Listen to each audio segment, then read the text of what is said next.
I've been wanting to play a zombie shooter for a while now, and Days Gone was sitting on my backlog for years. Released in 2019, it never became this critical blockbuster, yet it still built a loyal fan base that kept it alive. And after playing it, yeah, I can see why. It's legit. It's basically if Sons of Anarchy and The Walking Dead made a show together, or a game together. And fighting Hordes? Now let me tell you something. They did such an amazing job with designing this. It is such a riveting experience taking on swarms of zombies that simply feels different than other zombie slaying games that have you fight masses of hordes. Seriously, that was like the thing that had me hooked a long time ago when I first saw that in the Days Gone trailer. I just never played it when they released it because there was always another game that I had to play. But beneath all the action and the bike rides is a story about tragedy, trauma, and hope told through Deacon St. John, a man who is willing to do whatever it takes to protect the people he loves. By the time the credits roll, it sticks with you for days. I went in for the zombies, but stayed for the story. The characters, the memes, the moments, the brotherhood, the love, the relationships that you build between different factions. But with that being said, I hope you enjoy this epic tale as I take you on a ride through a freaky-filled Oregon. And if you're a little freaky too, show me how many of you there are by hitting the like button. But since you're still here, welcome to Days Gone. The story begins with a PA announcement from the National Emergency Response Organization, or N.E.R.O. Right from the start, the atmosphere is tense. Deacon is checking in on his wife as Sarah was stabbed by a small kid with a big knife. She's hurt badly, so we take her to the roof in the hopes that we can get her on one of those evac choppers. That is when we see a guy dressed like he's returned from Walter White's trailer asking Deke what is wrong with her. Wait, we need help. She's been wounded. What's wrong with her? Well, she's not. Whatever the hell's going on out there, she's been stabbed. I can't take it anymore. Oh, okay. Listen now, Brian. If we don't get her to a hospital, she's going to die. There are no more hospitals. Oh, come on. No more hospitals. You got doctors, you got triage, you got a MASH unit. Oh, look, I'm just a grad student, okay? I got volunteered for this. I'm not even supposed to be out here. Brian. Okay. Shit. I've only got room for 2 of you, okay? 2. You got room for 2 of You're overweight, okay? I can only take 2 of you, 2. Okay. Come on, help me, come on. All right, sweetheart. It's okay. You're gonna be all right. I got her. I'm gonna be right back.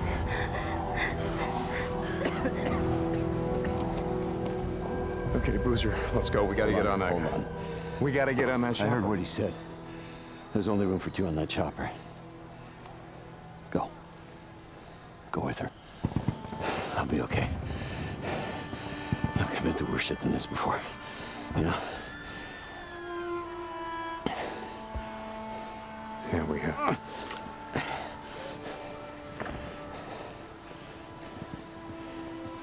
Where are you going?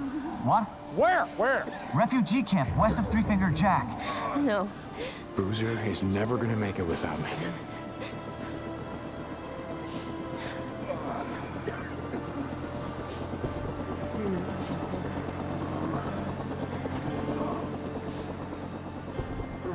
I want this back. You coming? Let's move out. No. Let's go,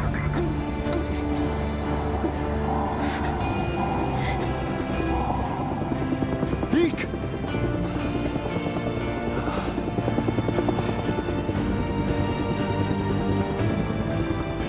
Oh, shit. What did you do?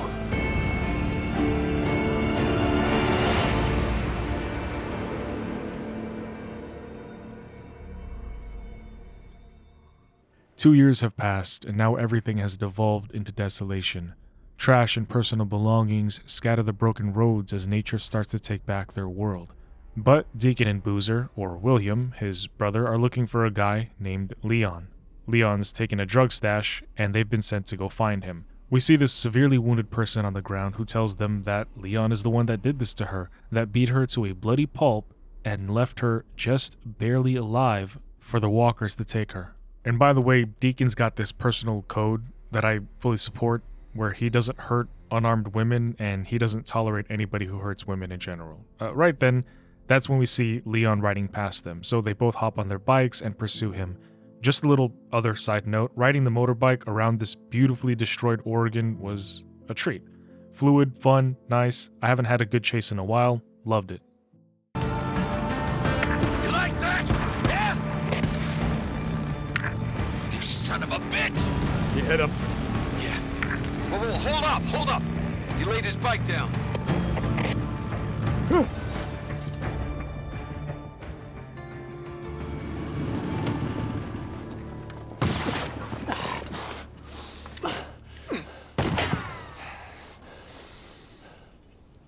Cover me, right behind you.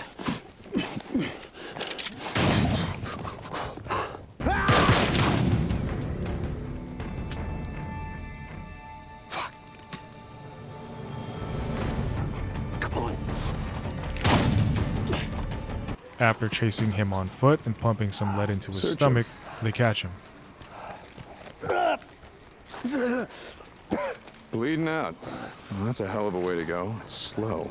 A lot of pain, but I suppose you'd know all about that. She was still breathing when we found her, you piece of shit. I wasn't gonna waste a bullet, not on her. Hold on for a second. Now, where's the stash, Leon? If you tell us, well, unlike you, I can promise you we'll make it quick. Don't look like you'd be suffering for too long.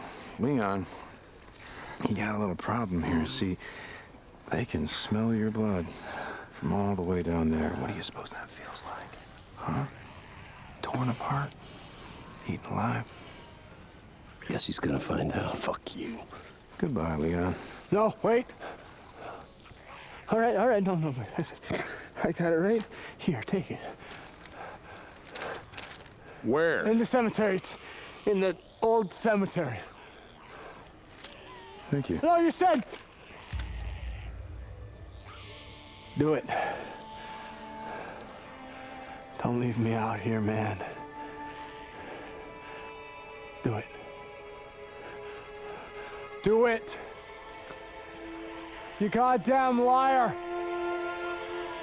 Do it.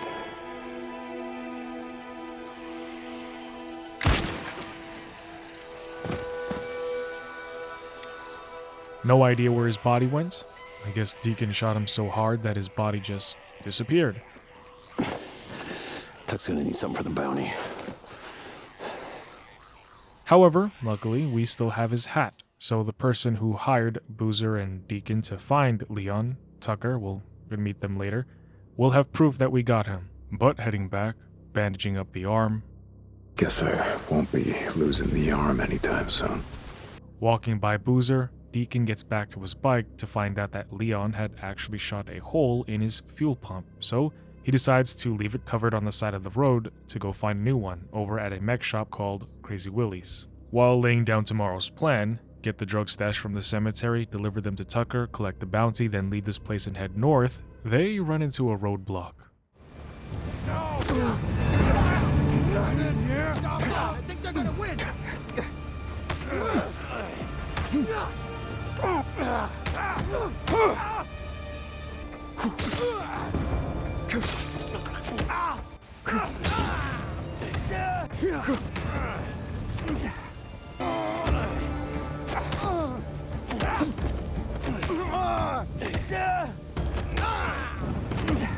Word, you're all gonna die? He is just on top of him, going to town on him, just fisting him. And I don't know what's gonna break first, his hand or that guy's face. But seriously, if he's not careful, he might actually lose that hand. After giving them the halo treatment, Deke and Boozer reach a tunnel, which does not bode well because of how dangerous those close quarters in the dark would be. So Deacon leads by foot. As they enter, they come across a freaker nest. By the way, they're not called zombies here, they call them freakers. Their nest has a stench, and Boozer says to just leave them alone, but Deacon's got a bone to pick with them, so he throws a Molotov and burns them out. Pumping loads into them, they're dead. However, even though they're already totally dead, Deacon continues to face bash them with the shotty and Boozer has to stop him. He is big mad over the fact that his wife, Sarah, is dead because of them. I love my wife, so I get it. Boozer tries to settle him down, saying that being upset won't bring her back. But it's not about bringing her back, it's about bringing the rage out. It's therapy, and in this world it's gonna have to do. However, the roadblock is ahead still. The road ahead is still blocked. So we have to go around. Daryl goes into a service tunnel where he gets ambushed by a freaker.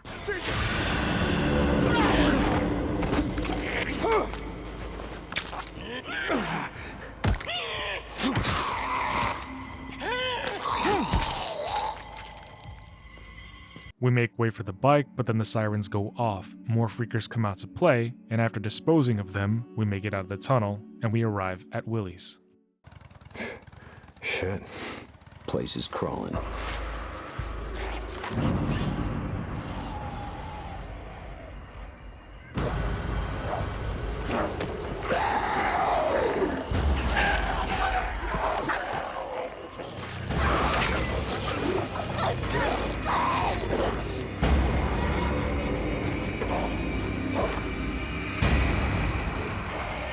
Shit, we're gonna need more ammo. What are you thinking? And I already know it's a bad idea. You just ride on through. You pull as many of them off as you can. And I go in through the back, down that hill, find the garage. Shit. All right, you just give me a few minutes to find the part that I need. You ride back, we ride the hell out. After I kill a few of the bastards. Swear to God, you got a death wish.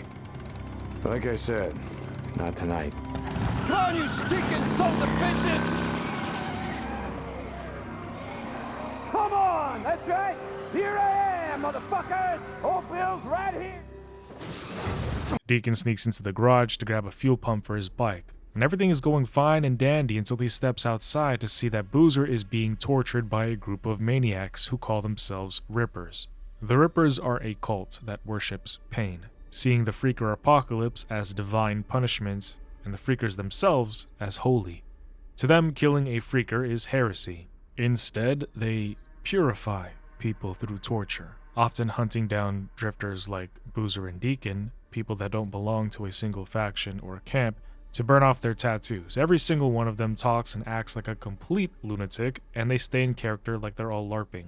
Couple of other things here. Why does this dude keep reciting Lil Jon lyrics to Boozman, telling him to get low, get low, get low? And also, imagine getting your skin torched. That's gotta mess you up on so many levels. Sons of bitches, get off them! Move, you bastard! Ripper assholes, come on! Boozer. Bitches, I'm gonna kill them all. Every fucking one of them. Oh my God. Oh, shit. Let me help you up. I got this. No, you don't. Come on, get up. Fucking Rippers. We gotta go, pal. It's like they were waiting for me or something. Fuck. I didn't see them, and then they were on me. Okay. Well, guess I won't be losing the arm anytime soon. Don't look at it. My goddamn arm. I'm serious. Don't look at it. God. Don't look at it. Get on the bike. Oh, shit. Go, go. Fucking Rippers! Deke brings them back to the Firewatch Tower to rest, and then he heads back out to retrieve his bike. But it is gone. He spots somebody watching him from a distance and he gives chase, leading him straight to Copeland's camp. This is the first survivor settlement that Deacon comes across. A dude named Mark Copeland runs the place. Inside the camp, Deacon finds what's left of his bike, stripped and gutted. Manny, a mechanic, admits that somebody left the bike on the side of the road, so they salvaged it, furthering how it didn't even have a fuel pump. It didn't even have a fuel pump. We could have used that. Man, fuel pump like this one? Okay. Like this one, Manny. Okay. So they left it like rattling around back there. Deke, let's talk. Mark was expecting drugs from Leon, drugs meant to treat the camp's wounded. But since Deacon shot him out of existence, that supply never arrived. Mark spots Leon's hat and he snatches it off Deacon. He doesn't like it, but Mark just wags a finger in his face and reminds him that if he wants to stay welcome in his camp, he's gonna have to earn it. Deacon grumbles, but ultimately acquiesces. Haven't used that word in a script yet. And I don't even think I used it correctly. And agrees to do the runs. That pretty much sums up Deacon's dynamic with everybody. He resists at first, but then he gives in and does the job anyway. Yeah, because acquiesce means to agree to do something without protesting, but he kind of protested. Anyway, heading back down, Manny apologizes again and promises to replace Deke's bike, but Deke tells him that he can't, because the gas tank was custom gifted to him by his late wife. Manny at least hooks him up with a new set of wheels so that he can get around, and after sinking thousands into upgrades, Deacon eventually will build his bike back up to something great. Next, we get bandages for Boozer, who refuses to take help dressing his wounds, but the next day we visited the group of drifters that Copeland wanted us to take care of, and after Dark Souls rolling, getting shot up multiple times, we eventually axe everybody's head off. Recalling that Leon said he hid the drugs at the cemetery, Deacon gets the stash and returns to his bike, but that is when we see a helicopter in the sky. This is obviously unusual, so he goes to investigate, sneaking to the LZ landing zone and somehow avoiding detection. Deacon discovers that N.E.R.O researchers are scouting freaker nests where hundreds of them hibernate, but that is when he overhears a familiar name, Lieutenant O'Brien, the very same researcher who evacuated Sarah on the helicopter. If O'Brien is still alive, then maybe Sarah is too, and that small spark of hope reignites something inside of Deacon, the possibility that his wife might have survived after all. But continuing to try and listen to the researchers over Deacon, who is talking very loudly over them, they explain that freakers have different stages, suggesting that they don't have just one regular form, and we're going to learn more about this later on.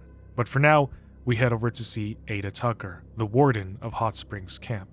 She is in a heated argument with another guy named Alkai over how she is overworking an already starving, morally decapitated and exhausted group of people. But Tucker says they have a job that needs to get done, so it is what it is. However, when Alkai mentions that there were Rippers spotted nearby their camp, Tuck freaks out. She doesn't want that heat anywhere near her camp. Not knowing where the Rippers are, or where they're heading, they turn their attention to Deacon. Maybe he knows. What the fuck are you up to now, huh? What's this about, huh? Damn it, Alkai. It's not his job to know, it's your goddamn job to know. I can't be at two places at one time. You either want me here, running your dig, or you want me out there in the shit, chasing the Rippers. Go check the store, see how much ammo we got left. I'll tell Wheeler to watch the dig. What are you looking at? I don't know, just waiting for you to smarten the fuck up. Don't!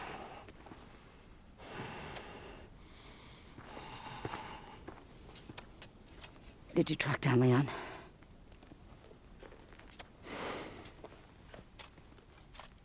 Good thing someone around here knows how to make things happen. Ride with me. Tucker asks if Deacon handled Leon, and he hands her his blood-stained cap as proof. Riding with her, Deacon sees what they've been up to, collecting freaker corpses, digging holes, tossing them in, and then setting them on fire. He suggests using gasoline to make the burns faster, but Tucker says they can't waste it as there's not much left in the world to begin with, which is pretty funny and a bit odd, because if you've actually played this game, you know that Oregon is somehow overflowing with gas. So much gas, like it's an apocalypse. Why is there so much gas? Just like gas for days everywhere for some reason. But pressing on, she explains that she used to be in charge of the women's ward in a prison, and now she runs this camp like she knows how, like the prison. So if you want the protection of the camp, you gotta earn your keep. As the ride comes to an end, she gives us another job, to find a girl her people said they saw wandering around a bunch of homes. She apparently needs rescuing, so Deke of course accepts the quest, but before leaving, Deacon pokes at Alkai. What do you want, Drifter? What's your problem? One of my men escaped a Ripper camp over by Iron Butte. Got tortured, like they always do. But this time they kept asking me if you knew about it.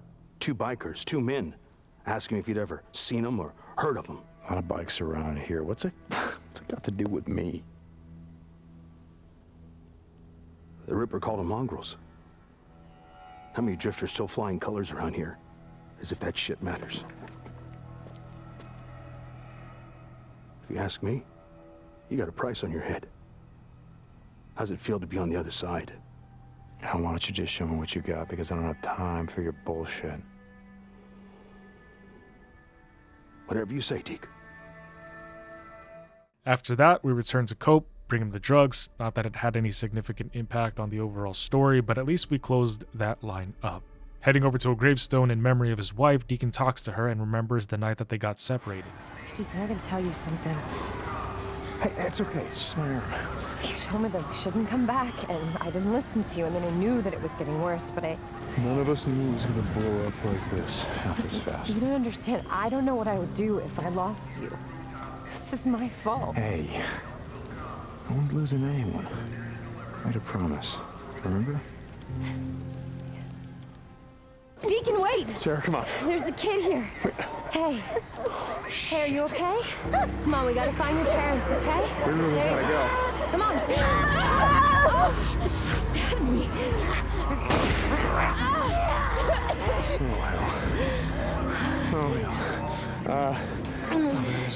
I don't know. I don't think it's that bad. Okay, look. Just hold this here as soon as you can. Can you run? I don't think so. I think I can walk. Okay, good enough. We're almost there. Okay. 2 hours ago, this place was calling the feds. Yeah, they must have evacuated. Yeah, they must have bugged the hell out. Yeah, she's burning up. The knife must have nicked her kidney or something. She's turning septic. How you doing, little sister? So stupid. It was this little kid. This goddamn little kid. With the big goddamn knife. Hey, help me. Shit. Hey, Mom. You don't want to be here when they come through? We gotta get to the roof, flag down one of those choppers. All right. All right, see if you can rest over here. Hey, easy. She reminded me so much of my little sister, you know? Because we used to play that hide and seek game all the time. And she would just hide her head in her coat just like that. I've been cutting my name, but nothing like that. She's burning up. Jesus. Look at him. We gotta move. We ain't going that way. Okay. Come on. All right. Hey, sweetheart, can you move? Okay. All right, who's her? Yeah, I got her. Go find us a way out.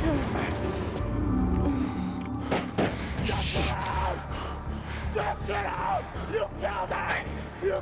Okay, everyone hold on. Easy.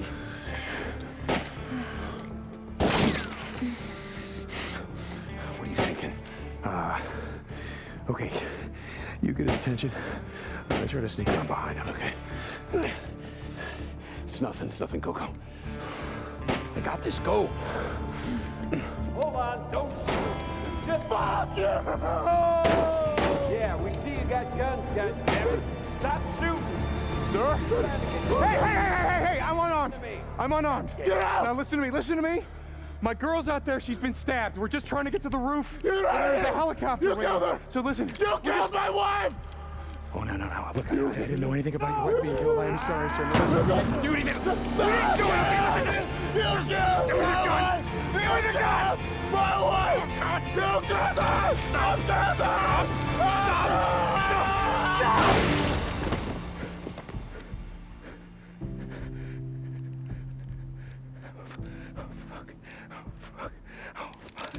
Oh, Jesus.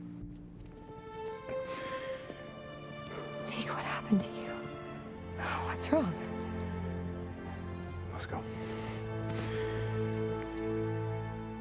Wait, we need help. She's been wounded. What's wrong with her? Well, she's not. Whatever the hell's going on out there, she's been stabbed. I can't take anymore. You rest easy, okay? I'll be back to check on you. And I know, yeah, you wouldn't want me to, but I guess Boozer's right. I can't help myself. It's like I said. I'll be back. Back on his bike, he's attacked by N.E.R.O. Luckily for us, they have Stormtrooper aim, but they're trying to keep us away. We follow them anyway. Finding them, Deke observes from a cliff as they attempt to catch a live newt. A newt is a kid or a teen freaker. But the researchers are then ambushed by a horde, forcing them to escape in the heli. Why do they want a live newt? The next morning, as Deacon's on the road, he pulls over. The memory of his wife is too painful, and he just needs a moment to mull things over. He reminisces over her, how they first met, and he thinks about how there was just something about her that made him instantly attracted to her.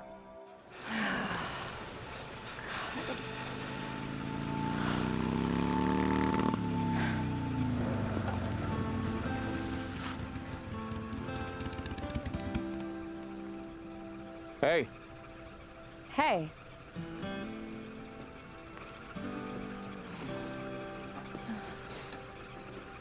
So I'm sort of lost. I was hoping you could help me out. I'm sorry, you're lost? Yeah, I'm looking for the old Belknap Road, and there's not a lot of signs around here. Oh, come on, you gotta be kidding me. Nope. What? What is it? What? Oh, that's great. That is just perfect. That is great.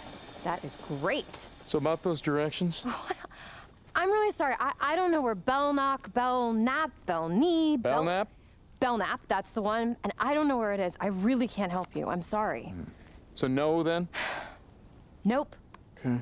Well, thanks anyway. Hey!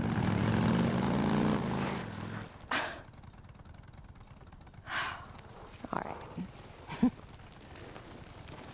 Could you use a ride? Yes, I could. Thank you for finally offering.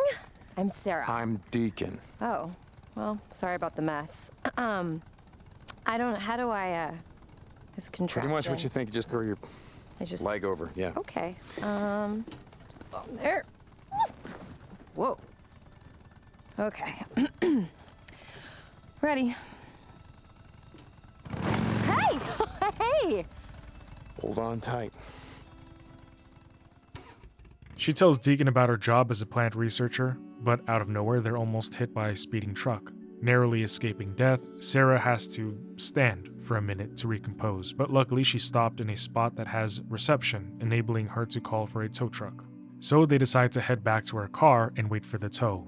On the way, she tells Deacon about how the bioengineering company she works for just opened up a lab here in Oregon, and she's conducting studies on plants. But not just any plants, my fellow vegan listeners. She's studying rare plants that seem to only grow here in this specific region. The scenery is nice and it makes me miss the Pacific Northwest. But unfortunately, when they get back to the car, that truck that almost killed them is there. 3 men are trying to steal parts off of her car, and Deacon immediately goes in to throw hands. However, he ends up getting gangbanged as Sarah watches. After a while of being fisted, Sarah finds Deacon's gun. Good, yeah, you like that? How about that? Oh, shit! Say I'm out. Hold on. Wait, hold up. Roll, goddammit! Roll! Oh, Jesus.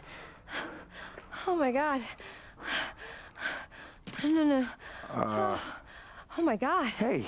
I'm so sorry. No. I don't even know. I just was looking in your bag and I saw that and oh my God, I could have killed somebody. Well. Oh, shit. Yeah, but you gotta kind of aim it at them first. I've never done anything like that before. Hey, it's okay. I saw it in your bag and I tried to call the police, but there were no bars, there was no reception. I'm gonna wait right here until your guy comes. Okay. Thank you. I've never done anything like that. Huh. Could have fooled me. Yeah? He misses her, but sitting here's not going to do anything, so he continues with his next job, to find that girl that Tucker told him about. Deke reaches an abandoned warehouse where he finds Lisa, whose parents have both died. So he takes her to Tucker, who recognizes her immediately as her former neighbor and invites her into the camp. After this, Deacon finally tracks down O'Brien. I'll look at it this way, you poor son of a bitch. At least you weren't torn apart by freaks. If you lived a few more weeks, you might have become one yourself. Now, whether that means something.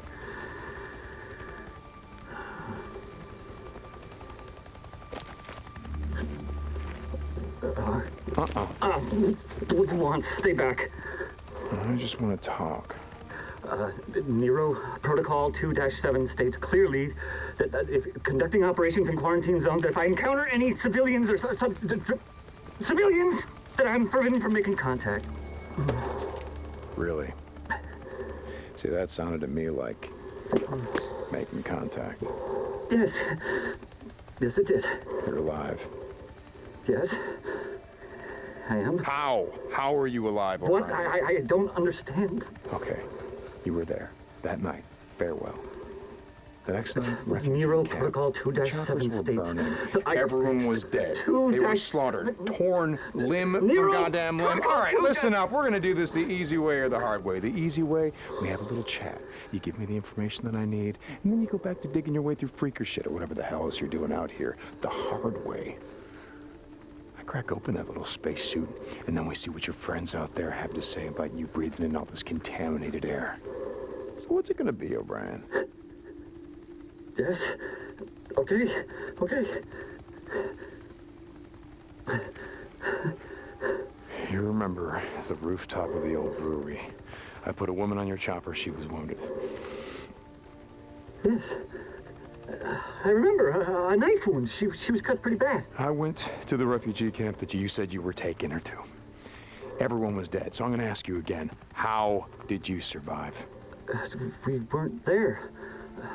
We were diverted south to another camp. Like you said, camp in Belknap was overrun, so they moved us south to a camp outside of Silver Lake. Were there survivors? You mean now? I don't know. I was transferred to the research unit. Did she survive? Oh, wait. I can find out. I can check. You have one of our radios. That's how you... I can't promise anything, but I'll check. And I'm gonna go with you. No, you can't. Please, you don't... Hey, you don't understand. They'll fucking shoot you. Not before I shoot you. Okay, look, if you're gonna fucking kill me, do it, okay? I did my job. Did that woman your wife? I put her on oxygen. I gave her an IV. I kept her alive. I got in a lot of trouble for that. She was septic. She wasn't gonna make it, but I got her to the MASH unit. I saved her goddamn life. Impressed by his voice acting, he lowers his steel. O'Brien, report. I have to go. Please, you have to get out of here. You don't know these men. You don't know what they're capable of. If I don't hear from you, I don't care how long it takes. I'm gonna track you down. And I'm gonna do a lot worse than snap off an antenna.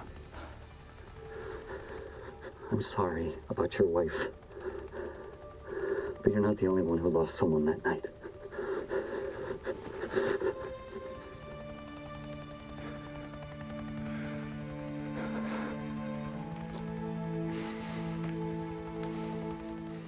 Checking back in with Lisa, we learn that she doesn't like working and that Tucker is making her work, but also that they won't let her leave. Deke doesn't understand why she would even want to. Part of me starts to wonder if we should have just let her be. I mean, she was surviving well enough on her own that whole time in that house, so I don't know. But pressing forward, we check in on Boozer, who is worse for wear. You see, after the Rippers burned his arm, he never got proper treatment, so as a consequence, his wound became infected. This causes him to start losing his mind with fever and delirium. But what is really happening is sepsis, or blood poisoning, where an untreated infection spreads throughout the bloodstream. Without antibiotics or surgery, the body begins to shut down. This is what realistically would happen to somebody in the apocalypse who's not able to get access to medical treatment. For Boozman, it's gonna get progressively worse. So Deacon needs to do something, or his bald bro is gonna die. That is when he revisits a memory. Here, come here. I'll show you what you're looking for. Yep, found it. All right, come on, focus. I am focused. All right. So, why lavender? Well, the guys at the lab are pretty excited. They think they have this subspecies, which might have mutated monoterpenoids, which produce a modified linalool that... That is so... Oh my God. Thank you, Einstein. Thank you. Sorry. It has a chemical that we can use to synthesize a new medicine for burn patients. Where I'm from, the only weed used for medicine is the kind that you smoke. You know, Boozer knows a guy with a farm. It's about 3 miles up the road. Oh, that's great. Boozer's gonna wind up in prison and take you with him. So what else do you guys make? Like chemical weapons, WMDs, shit like that? No. Well, at least not me. Yeah? It's in my contract. None of my research can be used for military purposes. So, why don't you tell me about your plants? Really? Okay. Well, this particular genus is adventitious. You want me to ask? It means not native to this area. You can thank Ogden for that. Who? Oh, shit, I asked. Peter Skeen Ogden, first explorer to come through this part of Oregon. First white explorer. Wow, look at you. Being all politically correct. Don't buy into all the biker stereotypes you see on TV. We are actually quite charming. I don't think I've seen one person of color since I arrived in your strange little backwater paradise. Yeah, Jack actually had some guys bust in from Sacramento just to piss off our skinhead rivals. He did not. No, he did not. I'm kidding. Jersey Jim's an old buddy of mine. Patched him and myself. We served in the same unit. Come by the clubhouse Sunday. I'll show you around. You'd like the guy. He's funny as shit. He makes a mean margarita. Well, I have to be in the lab early on Monday, so... I'll have us back in your bed by 10. I promise. How can I refuse an offer like that? Oh. For you. Wow, Gallantry is alive and farewell after all. No. If he's not, then I didn't kill him. Hey! Aw, poor guys. Hey, is that the one we're gonna smoke later? No, but this is the one we're gonna drink. I make this killer herbal tea with it. I'll bet. Hey, all right, if you come over, then I will make it for you as long as you give me a ride home. All right, great. You're gonna be a believer. And we'll grab a beer for myself on the way over. After getting the burn ointment, something that doesn't cure the infection but at least helps, Deacon brings it back to an agitated and deteriorating Boozer. However, what's really eating at Boozer isn't just the hellish pain or the poison, it is the feeling of being useless. Because he's the type of dude to hold himself as strong, independent, and capable, somebody who doesn't need help. So when Deacon tries to care for him, Boozer lashes out, trying to prove that he can still handle himself.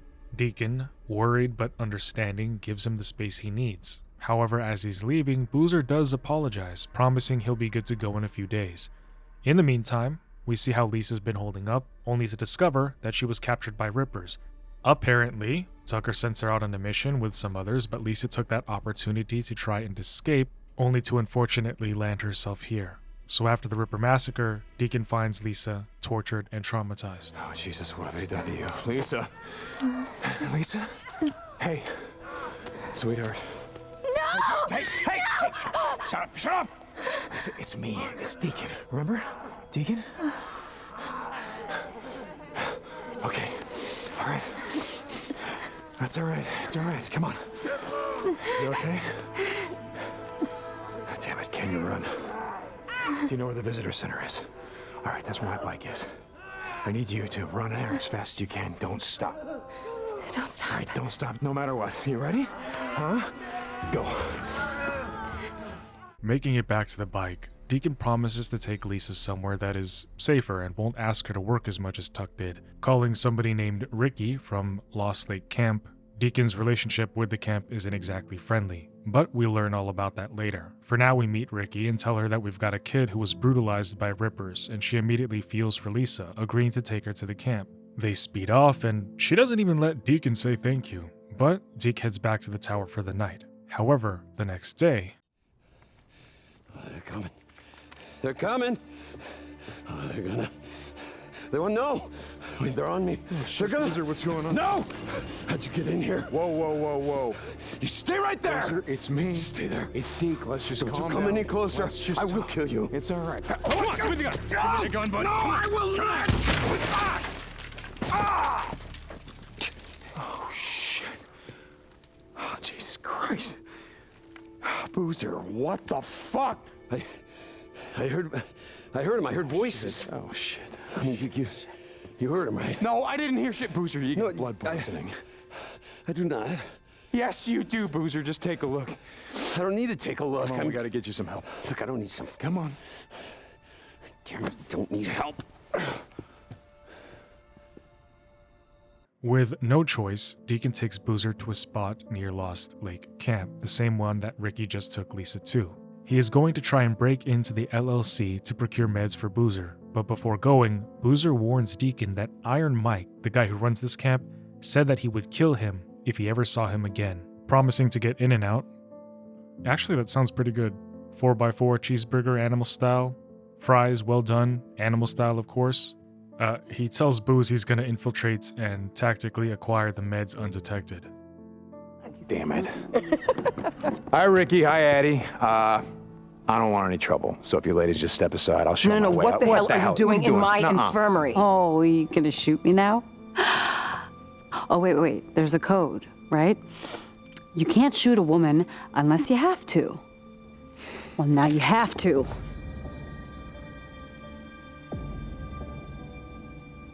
Ah, shit. Okay, look, why don't you just let me explain? Check what's in the cooler. What are you, selling narcotics for Tucker now? You know, when you brought me that girl, I thought you had changed. But clearly you haven't. No, it's not narcotics. What? It's antibiotics. Boozer's sick. He's got blood poisoning. I had no place else to go. Blood poisoning. What happened? Does it matter? I fucked up. Bring him in. Go and get him. Bring him here. No, we can't do that. Yes, we can. Look, I don't care who he is, and I don't care what Iron Mike thinks. When a man is sick, a man is sick. We have to look out for each other. Baby is all we got. Who's there? Hey. Get back, don't make me blow your goddamn head off. It's me. No, get back! Oh. Hey. Hey, it's Ricky. You remember me? I rode with you guys a year ago. Ricky. What? Tumalo? Yeah. That's the Tumalo to Lost Lake? Yeah. Hold up. That's right. How you doing there? Boozer, you doing all right? Just PG. It still didn't give you the right to steal our shit. Are you kidding me? Look at his arm. What was I supposed to do, huh? I don't know. Maybe ask. Jesus. Look at you guys, the biker boys. The most badass drifters in this shit, right? And now you come back crawling to Iron Mike. Oh, wait. If you'll let you. Come on, just help me get him back to Addie. Let's go. Come on, Bill. I don't need your help.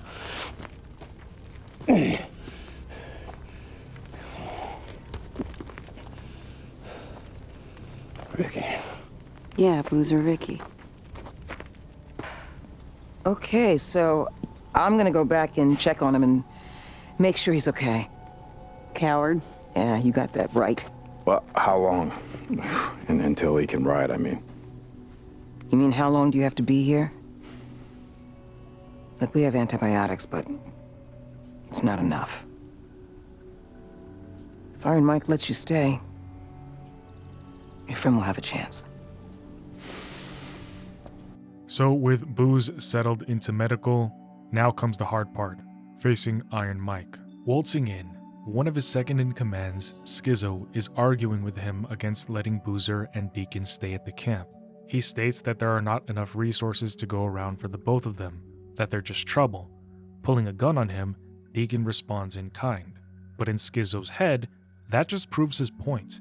Mike shuts them both the hell up, and Ricky says to let them stay so that Deacon can help out around the camp. Of course, Deacon says no, since he just wants to be there for a few days and then Delta, but as always, he concedes. In return for Boozer's help, Deacon is going to work for the camp. Visiting Addie, the medic, she gives him a list of supplies that the infirmary needs. After giving her those things, it's time to intimidate an already cooperating O'Brien. He tells Deacon that he needs to do some things for him if he's going to be looking for info on his wife.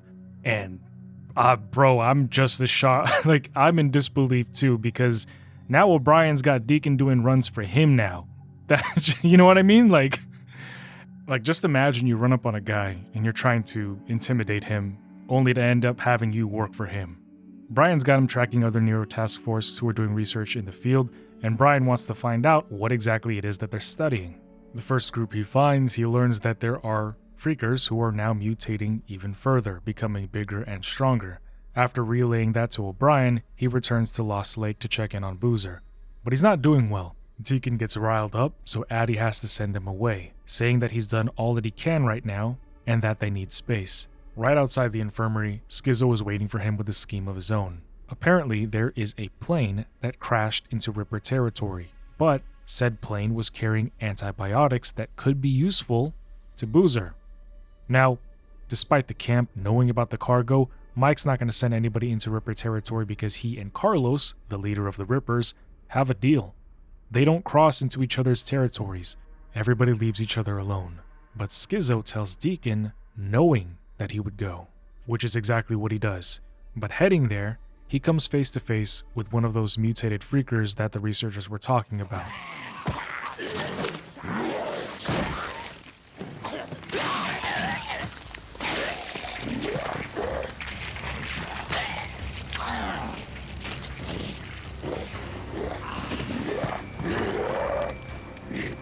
So, after receiving a brutal back shock, accidentally blowing himself up, getting domed, Deacon eventually slashes the freaker to death and then teabags him. Grabbing the antibiotics, he travels back to camp, but he gets spotted along the way. Luckily, Skizzo and 2 other guards are able to fend them off, but there goes that treaty. Ricky pulls up, lectures Deacon on the way back, but also points out that Skizzo's been trying to pick a fight with the Rippers for months. Iron Mike is the one that has been maintaining peace this entire time. However, it looks like Skizzo was able to manipulate Deacon into tipping the needle a bit into his favor. The question is, why does Skizzo want to violate the treaty and start a war? Moving on, the situation back at camp is grim. Boozer's arm is killing him, and it's beyond saving. It needs to come off. The antibiotics will save his life, but nothing on God's earth is going to save the arm. Now listen, I need you to help me right now, or you can just watch your friend die. Abby, we're losing him. Stay away! Deacon. All right. All right, all right. Come on. Hey, pal. Hey, pal. All right, hey, I just need you to stay with me. Hold him there. Okay. Hold him. Deacon. Okay. Hold him down right there. Okay. Oh, my goodness. Damn it, we're losing. No, he's losing too much blood. You gotta stop. He's losing too much blood. Hand me the gauze. Oh, no. Boozer, come on, man, come on. Hold him. You're okay, pal. Where? Where do I hold him? Just hold him right there. Stop panicking and hold Ryan!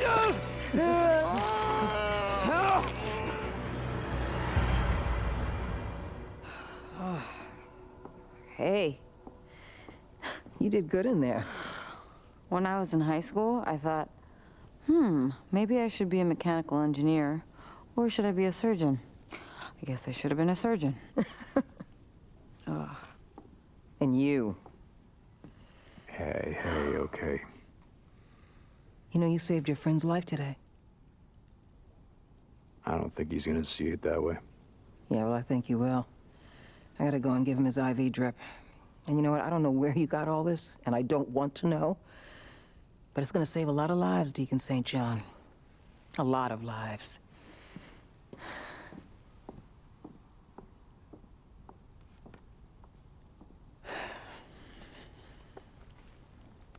I gotta go help Addie. Mike, just settle down, okay? Deacon! Get out here!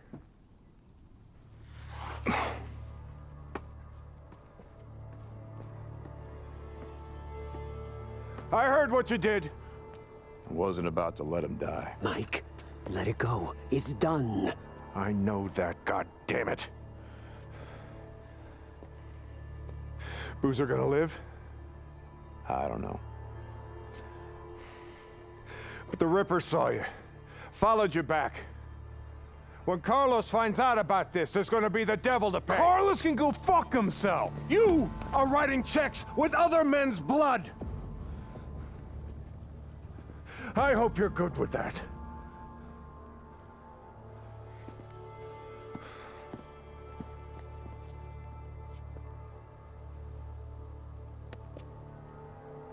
You did what had to be done. Mike, wait up. With Boozer resting, Deke heads out to help O'Brien's research team. Out on the field, he overhears 2 neuroscientists discussing their findings. Freakers are the result of a virus that rewires the human body. One of them even suggests that the virus might have been engineered, something designed as a biological weapon rather than a natural outbreak. Sneaking away from N.E.R.O, Boozman calls in. He's thankful to Deacon for, well, saving his life and for keeping him from killing Addie and Ricky. However, he cuts the conversation short as he hears a bunk calling his name, so for now we continue to wonder what we're supposed to be doing next. During this time, Deacon kills 3 bears, leads a horde to some people, kills the horde, then finds a horde of bears, and then blows them up too. Shortly after, Deacon visits Iron Mike, saying that he's got this idea for how he can pay the camp back. Then he takes them to a freaker sighting. Hundreds of them are walking in front of us, coming in droves and heading up to a cave. Deacon explains that they all go in there to hibernate, but that if they can blow up the entrances, they can seal the hordes inside. Mike likes the idea, and he also knows where they can get their hands on some explosives from the mines. But to get into the mines, they need a key, so they head off into Old Town. Mike says he was one of the only ones who made it out after what happened here. Near the start of the apocalypse, people were divided, but there was a truce that was called. They all had a meeting in this room, but then it turned into a shootout, one that Mike wishes he had died in. This is why Mike is so adamant about avoiding fights with the Rippers or with any other faction, because he knows what happens when people are divided. Nobody wins. And this is something that Skizzo doesn't seem to understand. But advancing forward, Deacon takes the key to the mines from a very dead commissioner and they head back. You know, Skizzo, he wonders why I'm a pacifist. That's what he likes to call me. He thinks I'm gonna get everybody killed. Well, are you, Mike? Are you gonna get everyone killed? The freaks aren't gonna be around forever. Now, when they're gone, we're gonna need some folks around here to help pick up the pieces. Hey, look, hey. I don't like Carlos and his Rippers any more than I like Tucker or Copeland and his goddamn truthers. All right, but here's the thing, Deke. I'm not going out of my way to kill any of them. I've had my share of killing. Even if Carlos comes for you?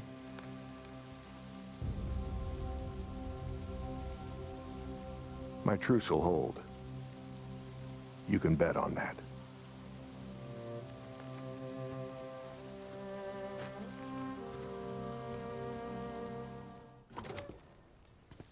How's it going, brother? No, Deke. I don't know about you, but I could use a hand. You lay down. Yes, ma'am. He can't have visitors just yet, but I could really use a hand. Okay, I'll see you later. I'll be here. Hey, Doc, seriously, though. Will I be able to play piano after all this is over? Very funny, William. Lay down. Okay. I can play chopsticks. No, seriously, I could. I'd be like... As you can see, he's going to be just fine. His fever's completely gone. Good, that's good. All right, well, I gotta go take care of some shit. Like I said before, William really does owe you his life. Boozer doesn't owe me shit. I owe him. Hey, I saved 2 more. Eddie and Mia would have died without those antibiotics. I just thought you should know.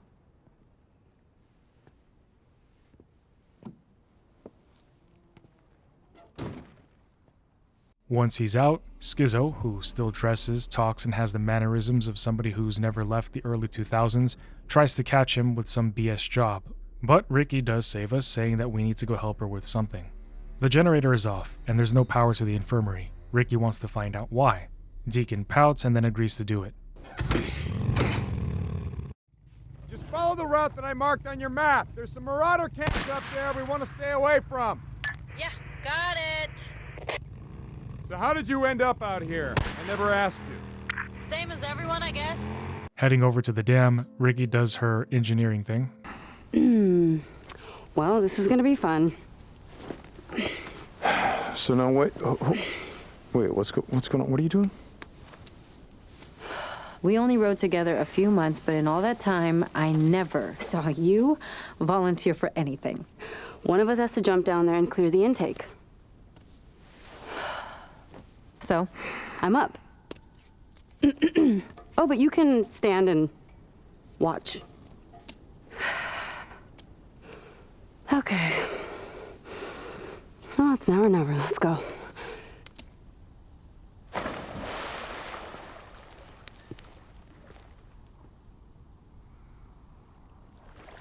Yeah, it's pretty mucked up.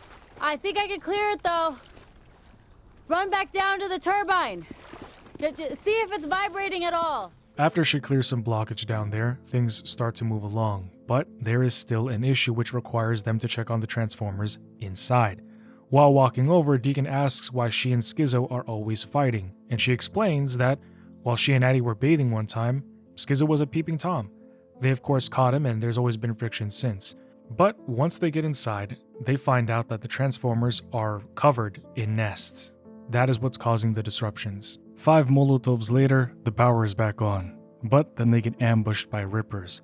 Now, Ricky tries to remind them of the treaty, but they ignored that, and they shoot regardless. During the fight, we would even shoot both legs off of a guy, and he would still get up to fight. And then we shoot another dude's face off, and his entire head is off, but he still manages to see us and continue to fight. It was a weird glitch. After shooting a bunch of bullets at this one guy's dick, he doesn't react at first, but eventually he does die. And then we start heading back to base. On their way back, we learn a tad about Deke's history. He is a combat vet, who saw action back in Afghanistan. After coming home from service, he decided to buy a bike and roam the country. Eventually, he got a job working as a mechanic for somebody named Jack. Now, this Jack is the same Jack who used to be the president of the Mongrels Motorcycle Club, the Mongrels MC. That is where he met Boozer, and the rest is history. Okay, so this is one of those games that diverges our attention into so many different main and side paths on different missions, so it gets a bit hard to remember what exactly it is we're working towards, especially if you're like me and you end up playing this game over the span of months.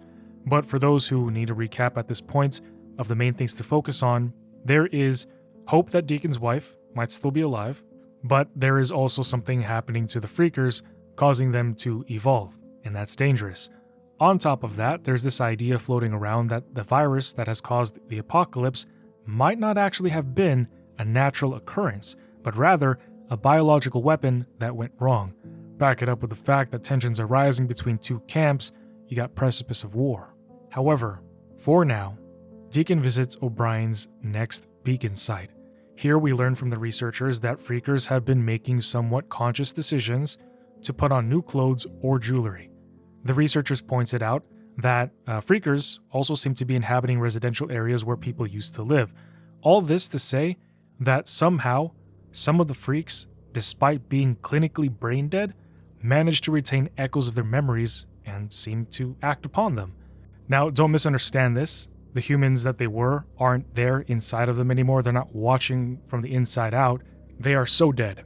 So dead. But for some reason, unexplained, there are quite a number of Freakers who act upon the remnants of their memories.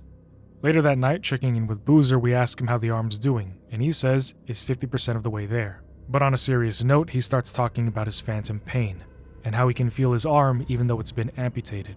Bringing his bike back to him, which was supposed to make him feel better, but had the opposite effect because it just reminded him of what he's lost, Addie points out that we gotta watch out for him as he goes through this adjustment period. After that, Deacon goes to Mike to see about the TNT. The thing is, Skizzo doesn't trust Deacon yet, thinking that he might just sell the TNT to Tucker. It gets heated, but Iron Mike says that they'll both have to go and retrieve the TNT since they can't trust one another. So one gets the map, another gets the keys. Once inside the mines, Deacon tells Skizzo to not fire his piece, otherwise the noise is going to attract all the zombies. Just then, Deacon gets attacked by a newt, and it takes away the keys. So he has to chase after it. Catching it, stomping its head in, we get back to Jizzo, and then all hell breaks loose because he starts doing the one thing we told him not to do. He's using his gun to fight off the Freakers, but it's also drawing the rest to him at the same time. Looks like the last of them. So much for the tunnels being clear. I told you what would happen if you fired your weapon. What was I supposed to do? Throw rocks at him? Supposed to do is you're supposed to fucking listen to me. Next time, try this. Whatever. You're welcome. For what? For saving your ass. If you hadn't run off, my ass wouldn't need a saving. How did he put that back there, on his back? Does his jacket come with something to hold that large piece of wood? After acquiring the dynamite, Skizzo talks about how the Rippers are coming and Iron Mike is just going to let them. He is afraid that they're going to waltz in and massacre everybody at Lost Lake Camp. That is why he's been trying to start this war. He wants an excuse to go on the preemptive and attack first. Outside, he then spouts on about how he and Deacon make a good team. However, he's just trying to butter his biscuits because the very next thing he says is, when Iron Mike retires, let's call it, I say you and me, we step up and run the camp together. You and me? Run the camp? That's really what you wanted to talk to me about. Hear me out, goddammit. Just listen to me a minute. Look, I got a lot of friends on the camp council, and they agree. Most of them say the old man's got to go. Yeah, that's bullshit because Ricky would never go for Well, she's as soft as the and old Mike man. And trusts you. Well, that's his mistake. One of many. Oh, it ain't gonna be mine. Look, we all do things to survive, Skizzo. I get that. You remember how I said there's some lines I ain't crossed? Stabbing a friend in the back? That's one of them. Better one old man than the entire camp. You think about that.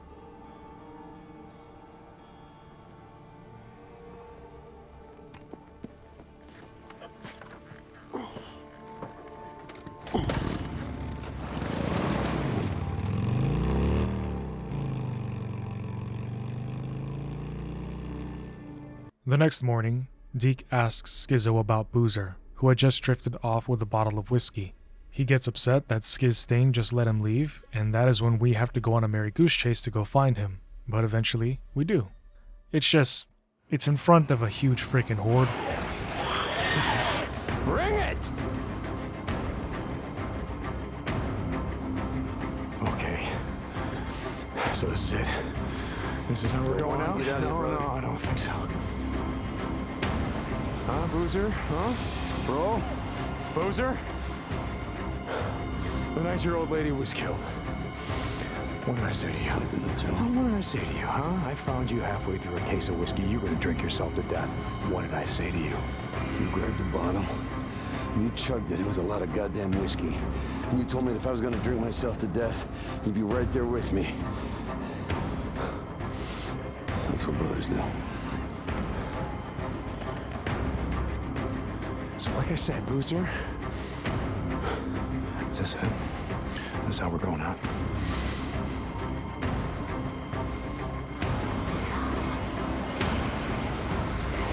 Let's get the hell out of here. Crashing back into the camp, Booze hears a bunk calling his name. So we take the time to call Mike on the radio and let him know that Skizzo is plotting against him. But Mike says he can take care of himself. So we just move it along over to Ricky as she's working under a car. Deacon wanted to ask Ricky if she could make a blade to attach onto Boozer's arm. Look what Ricky did. What? Made me a new toy. Oh, that was all Deacon. Oh, that's really cool, Boozer. Hey, I could have been one of those three goddamn musketeers. On guard, you fucking ripper. Pretty cool. Hey. Jesus. Whoa, whoa, whoa. Oh, maybe this wasn't that good of an idea? Maybe. Damn it. Okay. Moving along, Deacon gets a radio call from O'Brien, who is asking him to do one last job. But Deke's had enough of it, and he refuses. But his face is in disbelief once again when O'Brien says his wife's middle name, Irene. He's found her file. And this is enough for Deacon to be a good boy and do as O'Brien says. Hey, you're headed somewhere in a hurry? Yeah. You remember that N.E.R.O bastard I told you about, O'Brien? Well, it looks like he's got some news for me, but I gotta do one last job for him first. Yeah. Okay. You should come with me. Yeah? Nah, Skizzo's got me on farm duty, feeding the world one shitty weed at a time. Fuck Skizzo, I'll drop you off right afterward. When's the last time you saw a helicopter?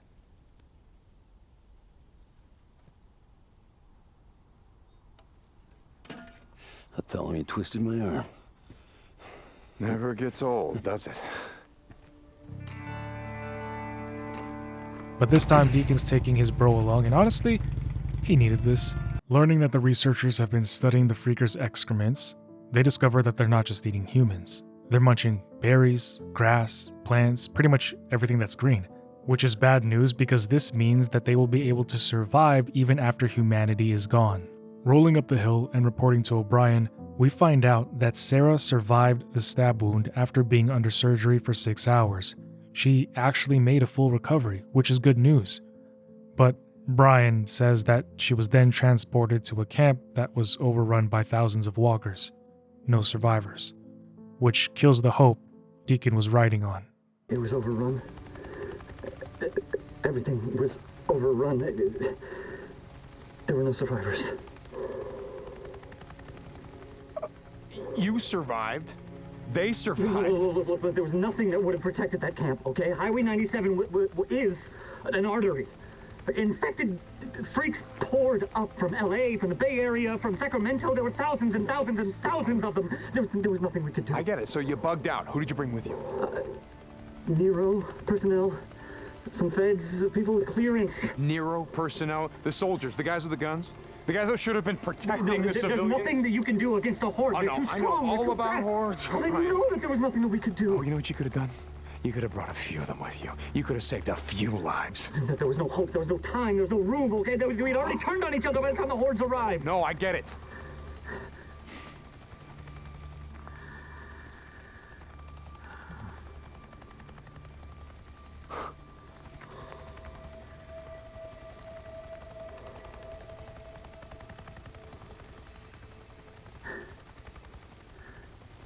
Look, I'm sorry about your wife. I'm sorry about all of this. But you gotta understand, if you hadn't sent her with me that night, she would have been dead the next morning.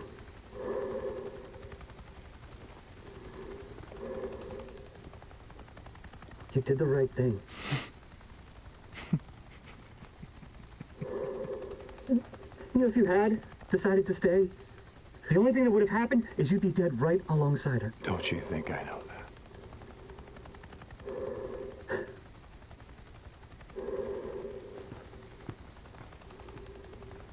O'Brien. I love the voice acting in the game, by the way. Really great work. Thank you for saving her life that night. But yeah, I feel where Deacon's coming from. Honestly, if I had the choice between dying with my wife or living on without her, I would choose to die with her. But learning that Boozer's not on the bike, Deacon searches and finds him ways away tending to a poor dog. Rippers were out here killing healthy dogs, and this one is bleeding out, whimpering in pain. It's sad. So Deke ends its misery. Wanting to claim vengeance for the dog, the two proceed to John Wick all the Rippers in the area. The only unfortunate thing is we weren't here to save the dogs sooner. Back to the bike, Boozer asks what Brian told him, but Deke doesn't want to talk about it.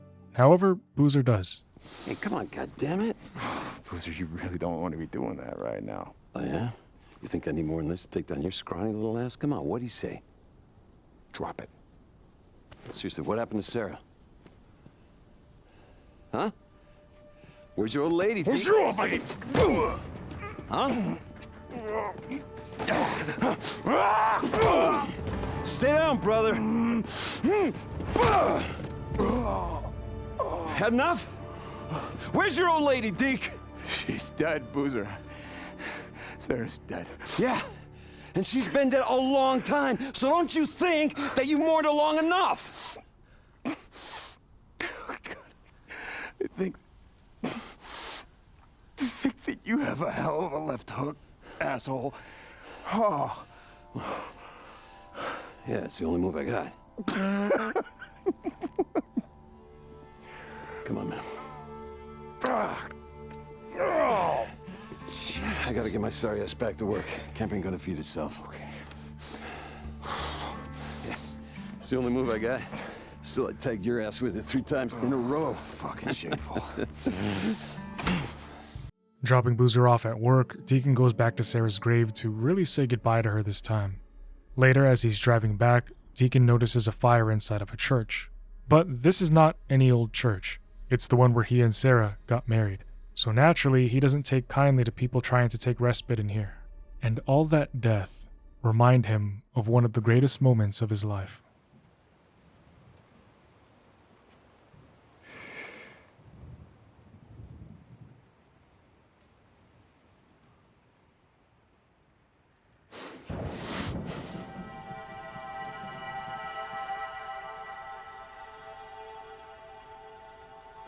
You've each prepared your own vows?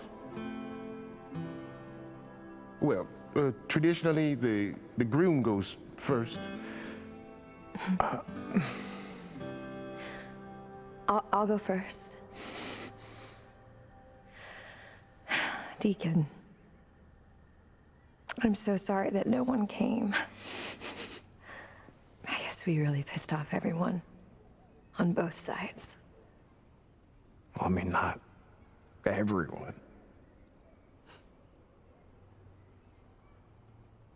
But I want you to know that that's how much you mean to me. That I would give up anything for you. Anything.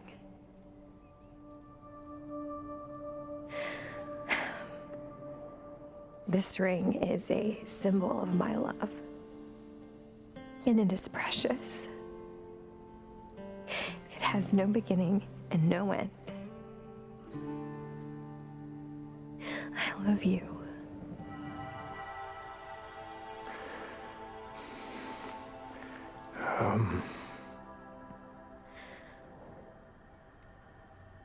This ring is my promise that I'm always gonna love you. And I ain't never gonna leave you. You may kiss the bride. Oh, wait a second. Here, you can have this one back. But only if you promise to ride me as much as you ride your bike.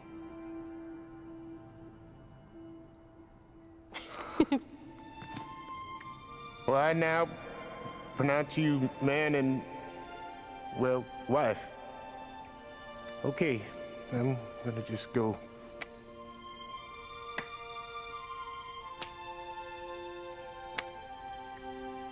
Get a room!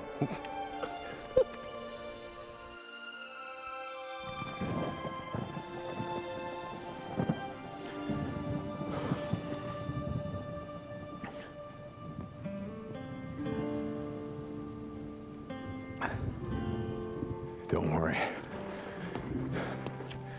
This is never gonna happen again.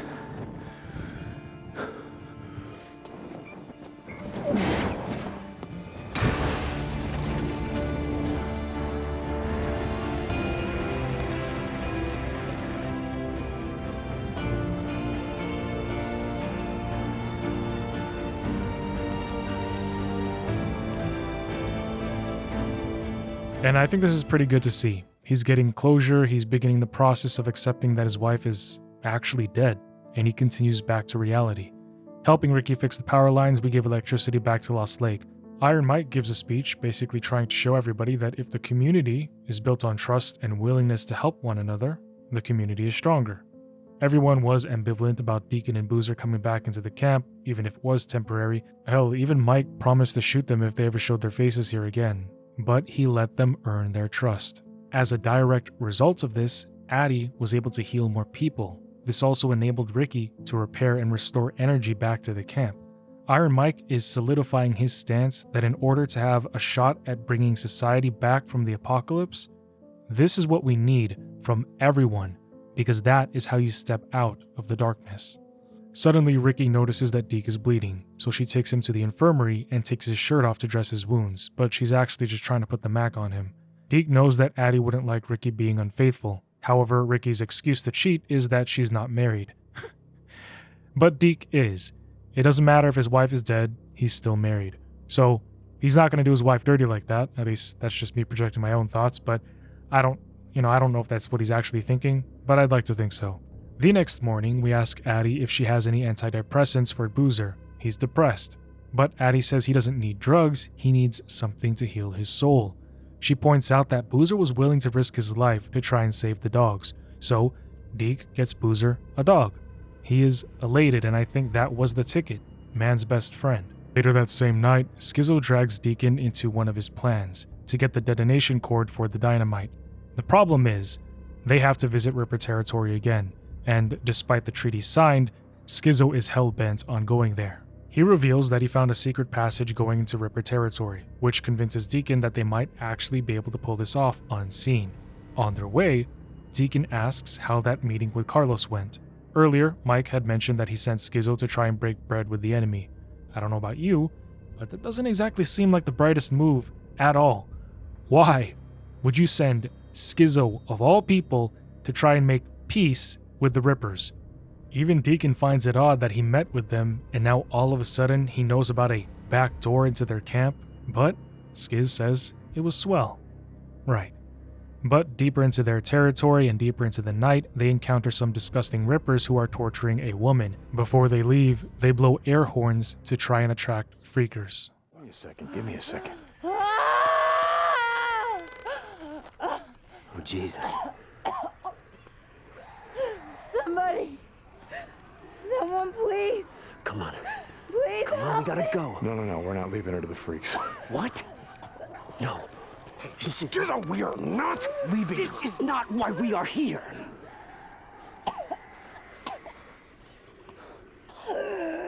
Shit. Yeah, okay. Okay.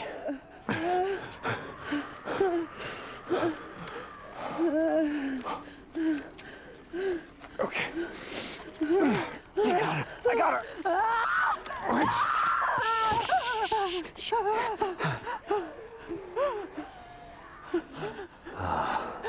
Her legs are broken. She ain't going anywhere, bro. We gotta get a move on. Just do it.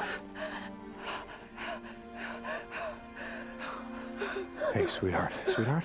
It's gonna be okay. It's gonna be okay. It's fine. It's okay. It's okay. Shh. Shh. It's gonna be okay. It's gonna be okay. It's okay, sweetheart.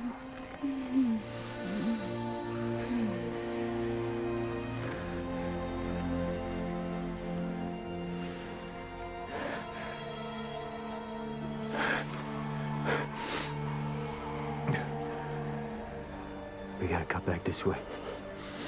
It sucks that Deacon is forced to having to mercy kill so often. But the story continues. Having to get inside a building to acquire the debt wire, they slide open the gate. But hearing that there are live freakers in there, Skizzo says he's not the one to go in. Deacon, of course, does.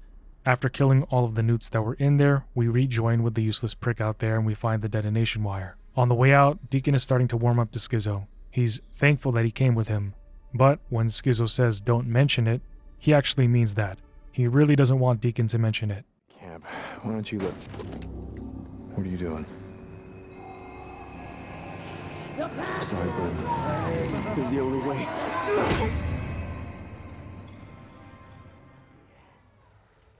The pain. Do you know who I am? No. Oh, I thought rivers don't have names. We are on the path.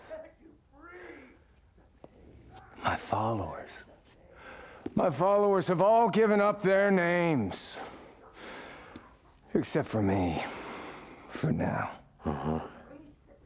Carlos.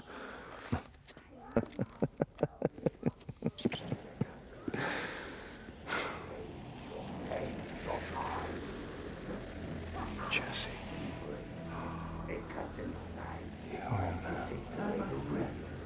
Jessie, what the fuck? I kept my name. And I kept my memories. Of how you and Boozer and Jersey Jim held me down. While Jack took a torch to my back. Jessie, that was a long time ago. We didn't really...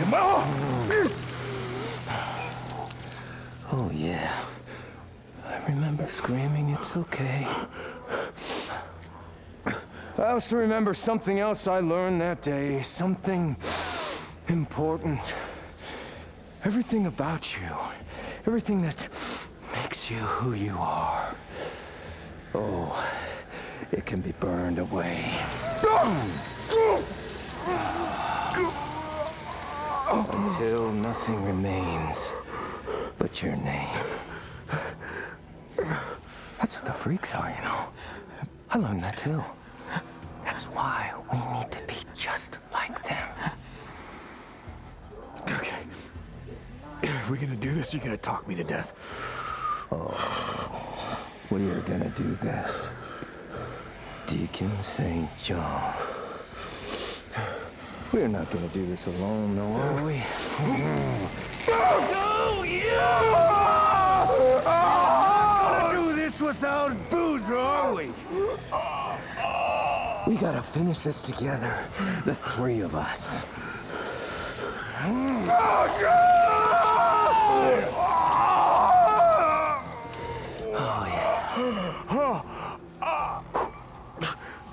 One down. And what? About a dozen to go. Maybe more. What are the odds? The three of us, you, me, Boozer, still alive, Brought together here at the end of the world. What the fuck have you done to Boozer? Oh, he's not here yet. But he will be. Soon enough.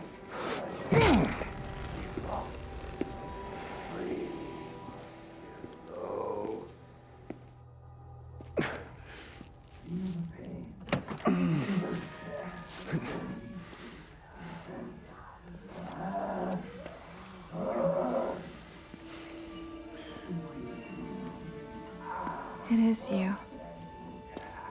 I saw them bring you in. Lisa.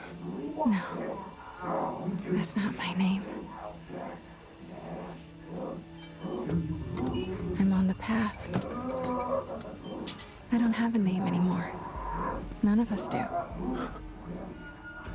Everyone I ever cared about is dead. Lisa. Listen to me. Do you know why we want to be like them? Like the freaks? No.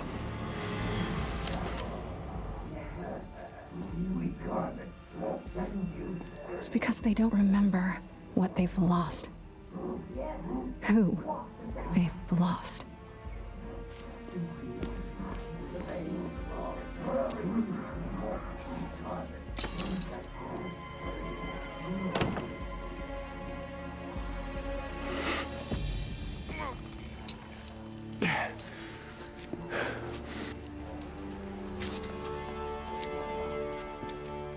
Well, I honestly thought that he was done for. I didn't think there was any way for him to get out, but it was actually super easy, barely an inconvenience. On another note, it's pretty wild that Carlos, the infamous leader of the Rippers, was actually Jesse Williamson, the same guy that Deacon Boozer once burned. But this is why you always finish the job and never give enemies a chance to bite back. Before the apocalypse, Jesse was part of the Mongrels, but after killing a few members over drugs, he was punished by Jack, the club president. Deacon Boozer held Jesse down while they torched his MC tattoo off of his back, leaving him excommunicado. That justice drove Jesse to reject who he was and be reborn as Carlos, a man obsessed with erasing the past through pain. It's why the Rippers use fires, scars, and torture. They're all part of Carlos's twisted idea of purification and transformation. Killing our way out, Deke is back with his gear, but Lisa is caught by a Ripper. They know that Lisa helped him get free. Now, when Deke tries to save her, she doesn't want to go with him. So Deacon says fine, but she still needs the Delta regardless because other Rippers will rip her apart if they get to her. Poor girl, really going through the shit. The two say their farewells, but unfortunately trouble is still waiting for Deke as he returns to Lost Lake. The Rippers are invading the camp, breaking the treaty.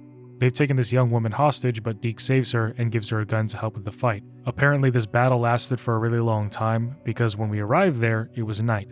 But in the next morning, one of the Rippers catches Addie. Deke, Ricky, and a couple others are in a standoff. That is when, suddenly, out of nowhere, a mysterious alarm blares, and the Rippers drop everything and leave.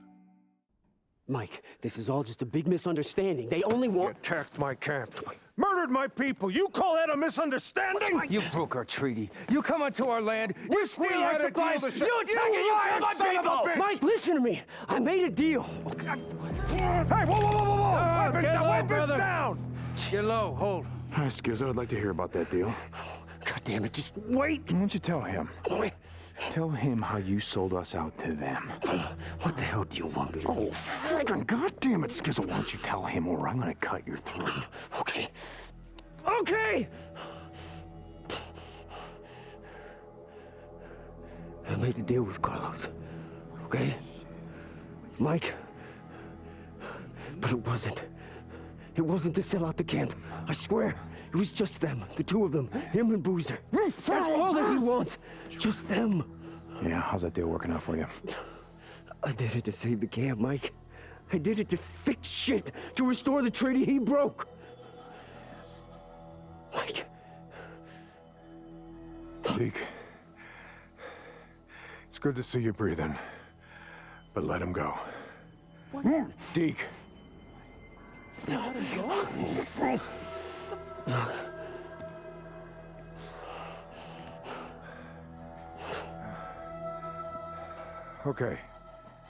Okay, so...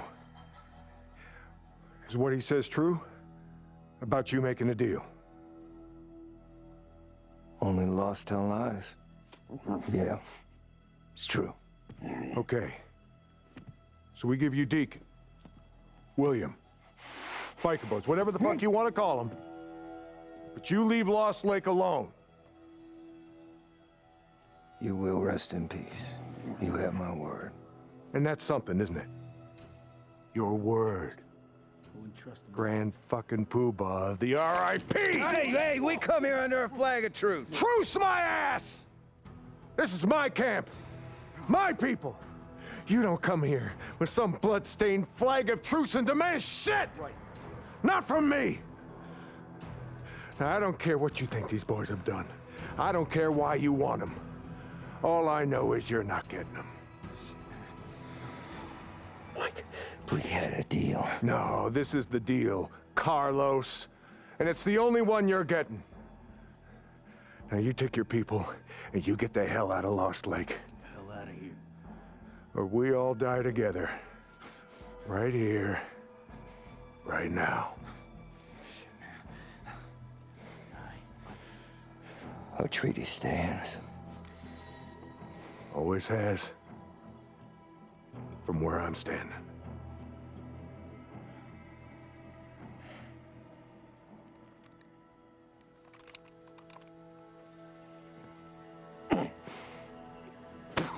You son of a bitch! Boozer! All right. Escort them out of my fucking camp.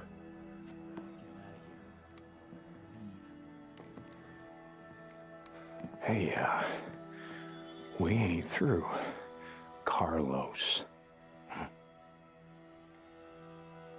Get low, brother. Deke, stand aside. Stand aside!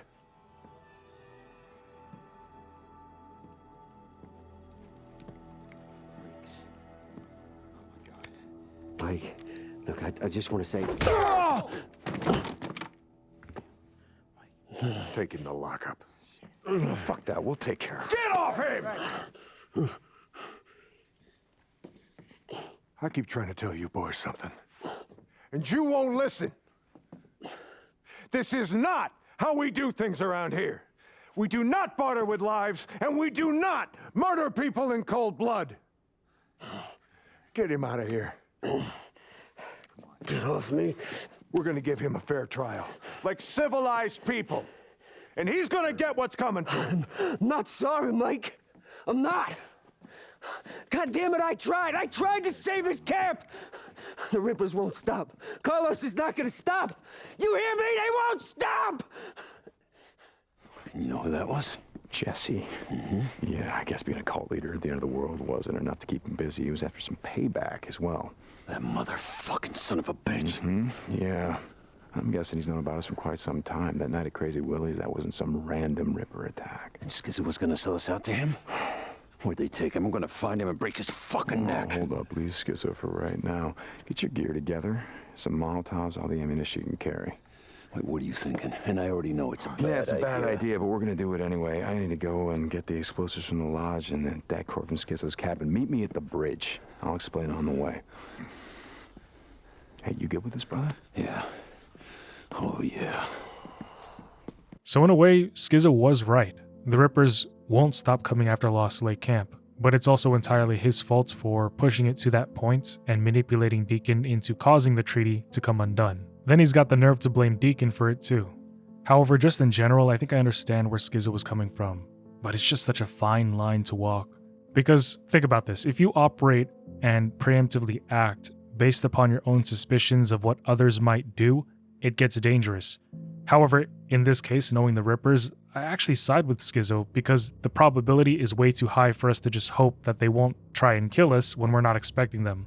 But I also understand where Mike is coming from too. From his position, yeah, he could just go around and eliminate anybody who gives him a hassle or anybody who's a potential threat, but that's not the way that he wants to do things. Right or wrong, Deacon's got his own plan. Stopping by Addie's, she's under a lot of stress because she was never actually a doctor. She was a veterinarian this entire time. She's supposed to be taking care of cats and dogs, not performing surgery, amputating people, and watching so many humans die under her care. Deacon just tells her that everybody needs her because she's the next best thing and that she is all everybody has got. So Addie breathes in, finishes wrapping up his wound in silence, and Deacon meets up with Boozman to execute their plan. That's when Ricky barges in and tries to stop them. She knows that they are planning to use the TNT, which was supposed to be for sealing up the Freaker Cave, to get back at the Rippers. They want to blow up the reservoir that is right above their camp. Ricky knows that the Rippers won't stop, they're not going to hold their word, and it's only a matter of time before they recuperate and come back for another hit. So, she lets Deacon and Booze carry on. Arriving at the dam, Boozer sets the charge, while Deacon becomes the lookout. When everything is set to go boom, it's Kingdom Come Deliverance. Come on! Oh!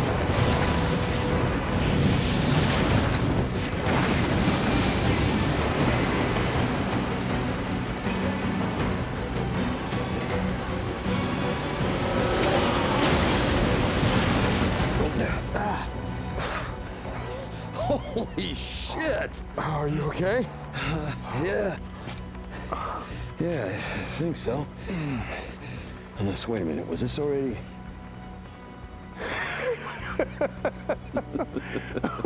Well, that never gets old, does it?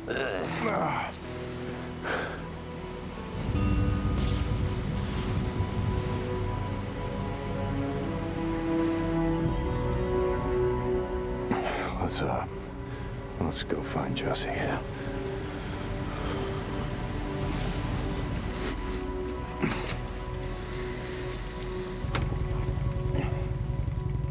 After the dam went bam, they went to go confirm that Carlos was dead. Boozer compares this to Noah's flood, and yeah, it is pretty fucking biblical. Except when they get to the compound, some of the Rippers are still alive. One of them even goes to give Deacon a hug from behind. Over here, you son of a bitch!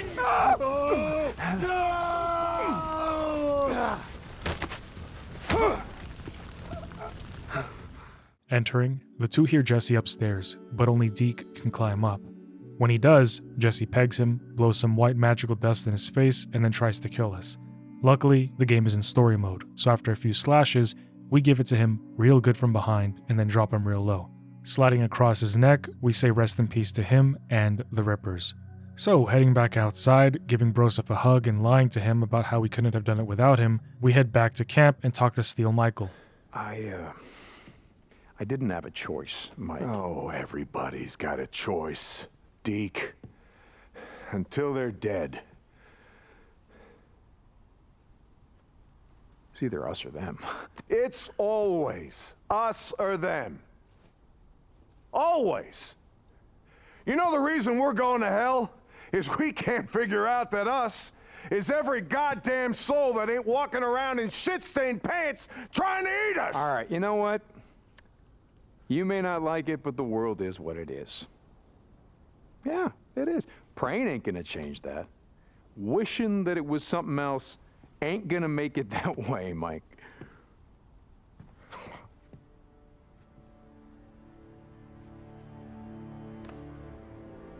Wishing ain't got anything to do with it. We make the world what it is by what we do. All of us.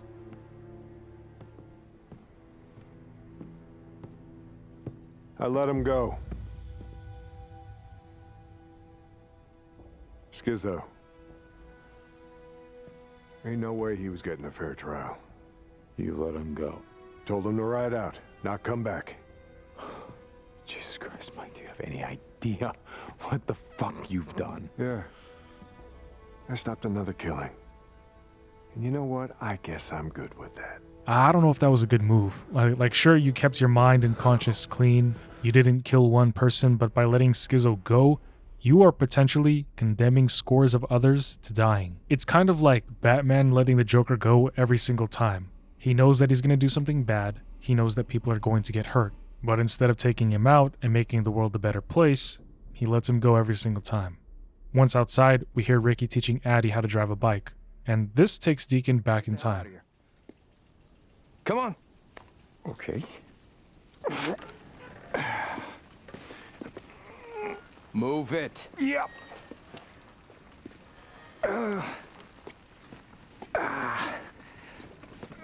Okay, you know what though? I think I'm just gonna wait right here. You can go back to doing your guard the cornfields thing. This is Officer Moore at the gate. We got an issue here. Hey, listen, asshole. This is a restricted area. I told you, get the hell out of here. Okay. Hey, you just wait right there. I told you. Move it. It's like I was trying to say. I'm just here to pick up... Did you not see that sign?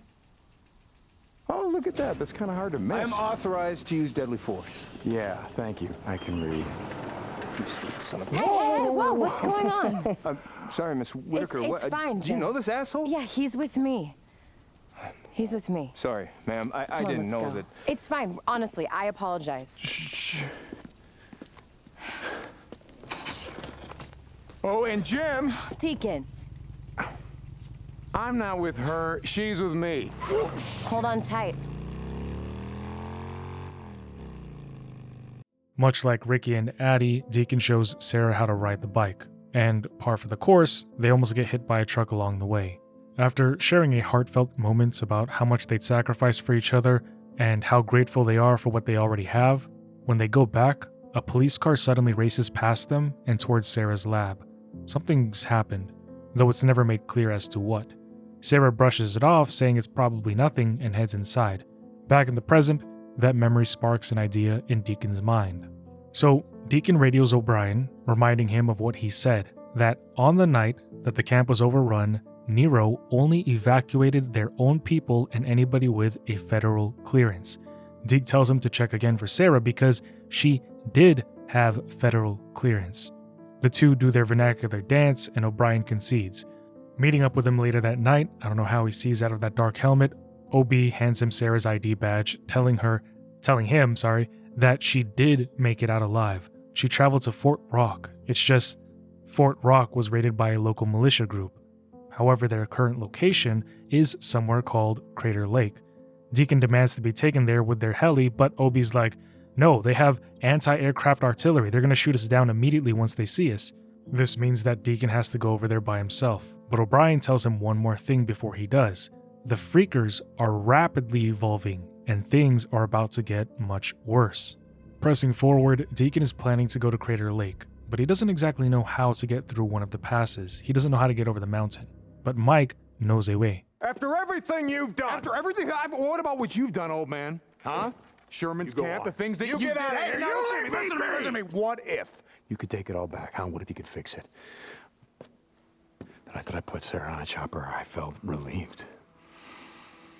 How fucked up is that? I was relieved, Mike. That's what I've been living with. And now you're chasing ghosts. You think finding your old lady, if she's alive, you think that's gonna fix it? Make you whole? I don't know, but I gotta try.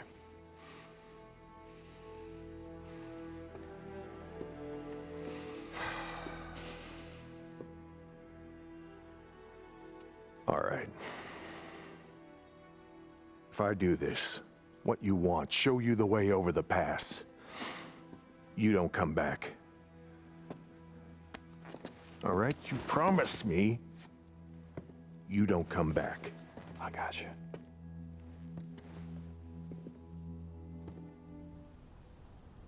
Holy shit. You're right. Huh.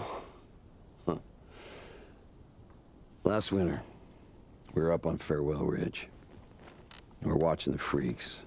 Thousands of them. I mean, too many to count. Yeah, I remember. All I could think was every one of us, man, woman, and child, are now homeless. A bunch of goddamn refugees. Yeah. World belongs to them now. We'll survive.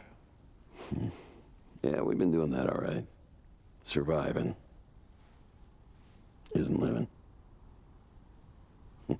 Something Jack used to say. Doesn't matter when you hit the road where you're heading out to, but you damn well better know where you're coming home to. You know, we never talked about it while we still wore the colors all this time out in the freak show when shit like this didn't matter anymore. Yeah, habit, I think. Last two mongrels on Earth, farewell originals. The biker boys, most badass drifters on the broken road. Damn straight. Yeah, I guess we did become sort of a brand. We were a lot of things, but we were never a brand.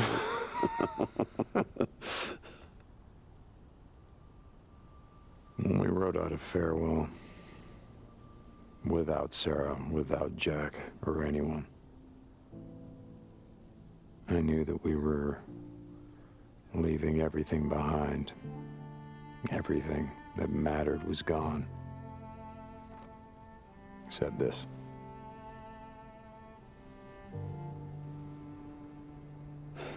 You're a nomad again, huh? Yep, I guess I am.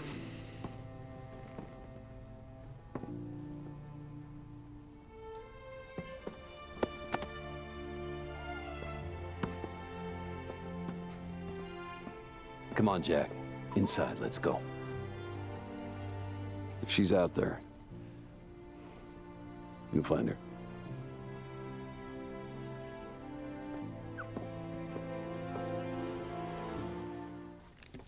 Hey. Heard Big Mike is taking you over the pass? Yep. You really think she's still alive? Billions of people are dead, but somehow she made it. Hey, we made it, didn't we? If I give up now, if I don't do this, well, then I'm just gonna end up like, Like us, right? Like Iron Mike, like Boozer? What'd you call us? Campers, yeah?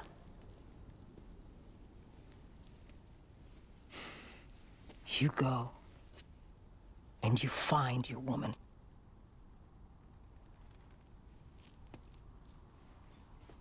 You know where to find me.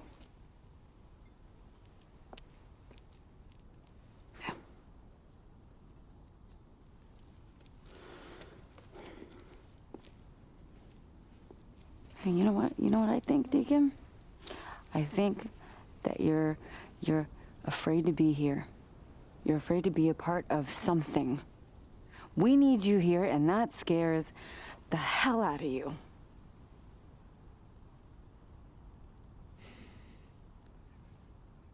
I'm sorry. Yeah, me too.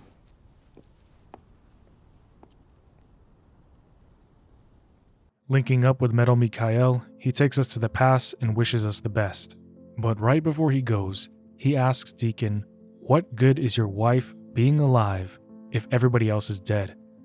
What kind of mother-trucking goddamn stupid-ass question is that? Wouldn't every husband let the world burn if it meant that they could be with their wives? It's a no-brainer. What good? What good? All good. All great.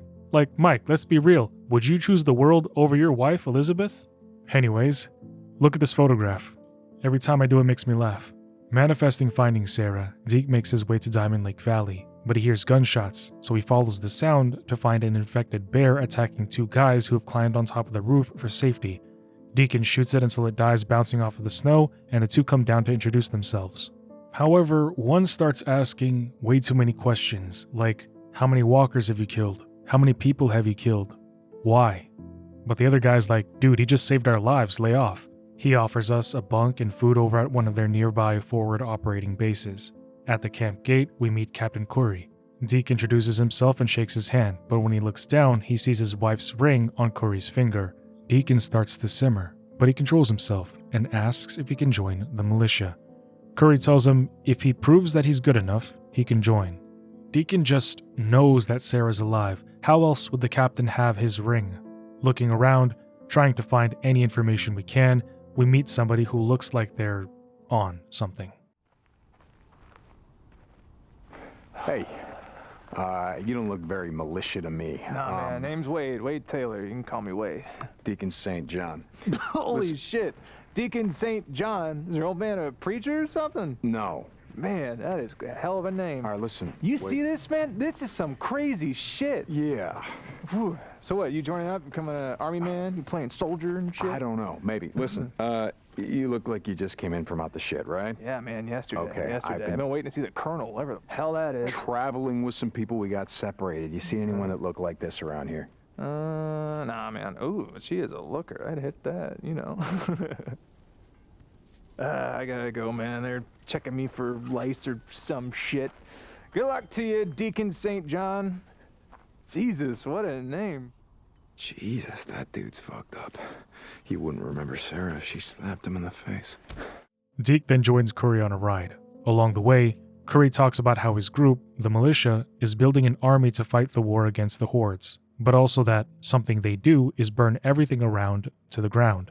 They use the wood for fortifications and material, but it also leaves the freakers absolutely no place to hide, and if a horde comes, the militia can see them from a mile away. When Deacon points out that they're going to need more than an army, Curry says that Dutch has a plan. So, you familiar with this area? Yeah, I grew up in a town north from here. It's called Farewell. You know it? No. It sounds like a fitting place to be living at the end of the world. Yeah, tell me about it. So maybe you have been here before. Yeah, I've been here. A few summers back, me and my old lady, or my wife, we stopped by here on our honeymoon. You got a pic? Oh, of your wife, I mean.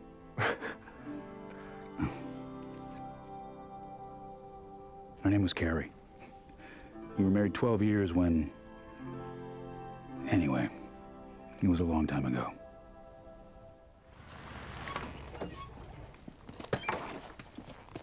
You know, I think this might mean keep out. Huh? Oh, no, that doesn't apply to us.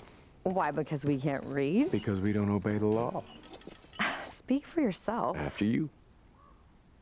All right.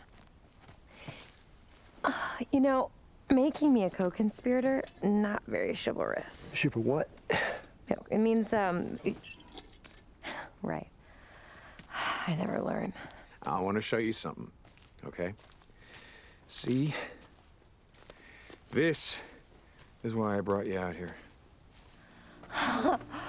Wow, how beautiful.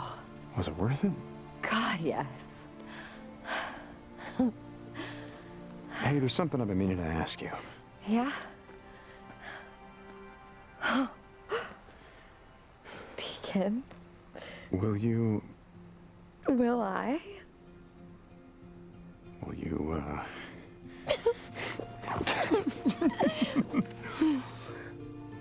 So that a yes? On 2 conditions. Name them. Okay, well, the first one is that we don't have one of those biker weddings where you say that you're gonna ride me as much as your bike. Done. I couldn't promise that anyway. Oh, stop. Okay, the second one is that you never leave me. Done. God, did you just break your biker ring off my finger? You know what? I think I probably did.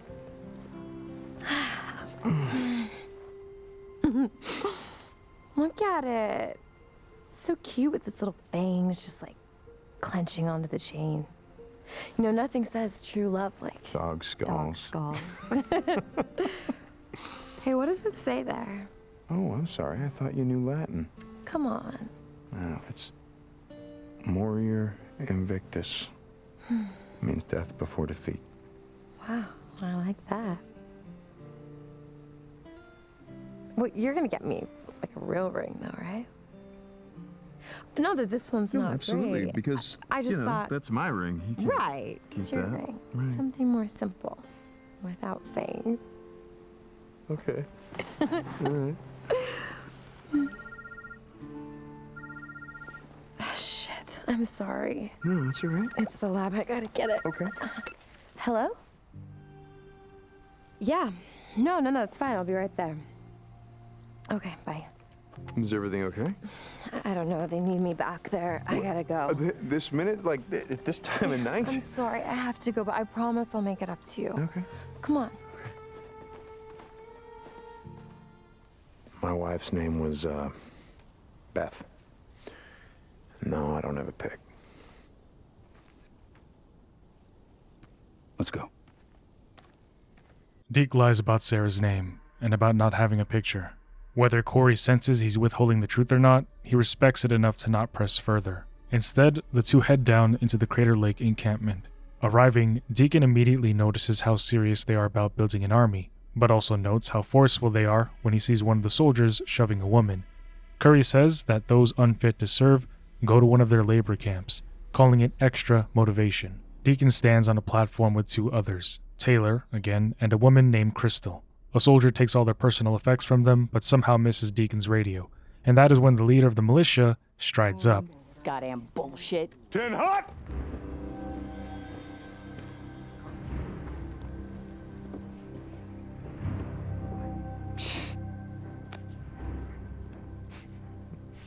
At ease. Visitors are not welcome here.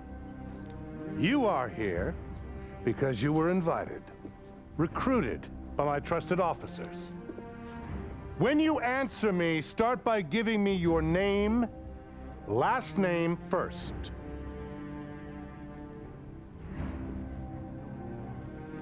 Getting by, same as everybody. Name. Atkins, Crystal, sir. How many men have you killed? Before or after? Answer the question. Fuck you! We have all done things that we're not proud of. What? To survive, to stay alive. The Almighty understands this. Right. The Almighty forgives this. Amen. But here, upon this woman's face, are the footprints of Satan. Prison tattoos. Proof of what you once were and no doubt still are. It's people like her that are responsible for bringing the wrath of the Almighty down upon us all. Take her to the work camp. What? You! Get her out of here! Fuck you! Come on, gorgeous, let's Goddamn go. redneck assholes! Get off of me! Swear to God! What about you? Get off me! Taylor, wait. And, no, sir. I, never been to jail, never killed anyone, nothing like that. You've been in the shit for a long time. Yeah, I mean, I know how to shoot stuff. My dad took me hunting when I was a kid. At a camp near Klamath Falls. It got... And how about you, son? You know how to use a gun? St. John, Deacon. Yeah, I know how to use a gun. You're a drifter. Hold out your right arm. 10th Mountain. Iraq? Afghanistan. Honorable service, and don't lie to me. I'll know. Served one tour, served with honor. Hated every goddamn minute of it. Thou shalt not lie. Good man. He's one of those. Religious fanatics in video games, always a good thing. After pledging allegiance, Colonel takes us to a Dr. Jimenez, who checks us out and asks us how we got the burn on the arm.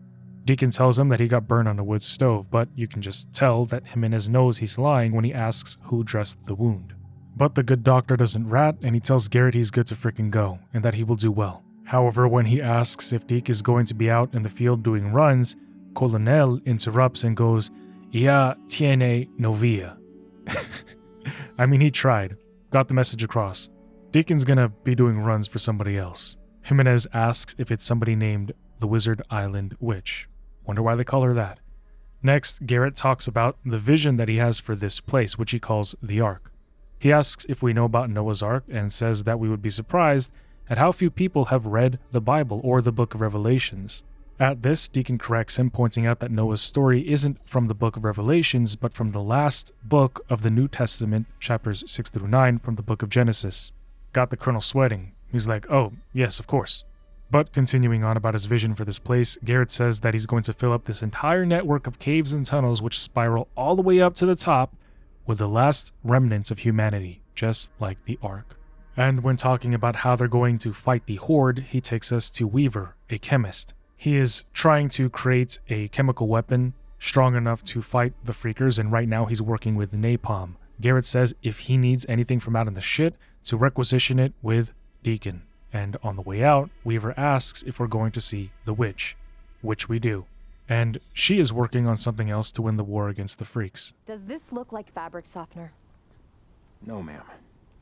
Okay, why don't you read it? Active ingredients. Chloroform and terpin. Get out. Shit. Get out! Matt, I can't do this if I have to do my own supply runs. I got it covered. Lieutenant Whitaker, this is Corporal St. John. He's a new member of Kouri's unit. He's got some experience out in the shit. Read this. What? Read this. I mean, you can read, can't you? Active ingredients, chloroform, aterpenol, benzoyl alcohol, ethyl acetate. Good enough. When can he start? Ah, I'll leave you to it. Carry on, Lieutenant.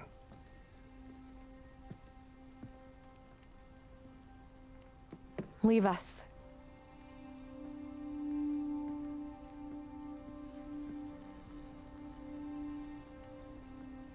Sarah. Stand at attention.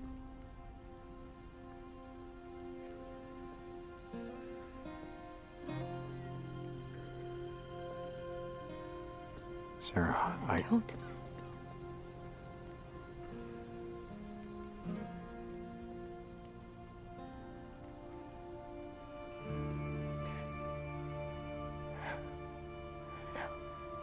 No, you're dead. You're dead. You're supposed to be dead. Hey. You're dead. It's okay. You're dead. I'm right here.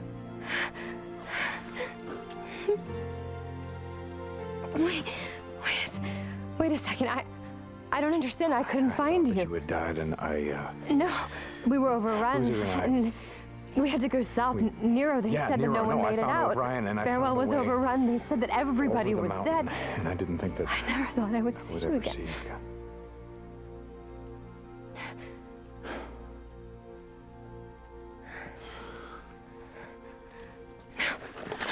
Hey, listen, we can ride out of here. We'll pick a direction. We won't look back. Come on. No, Deacon. I can't. Are they forcing you to stay here? No, you don't understand. We're fighting a war. Don't you see? This is a war that we can win. I didn't come here to fight a war. I can be helpful. I can make a difference, but I can't go with you. I have to stay here. Don't you get it? You can stay here with me. Help me.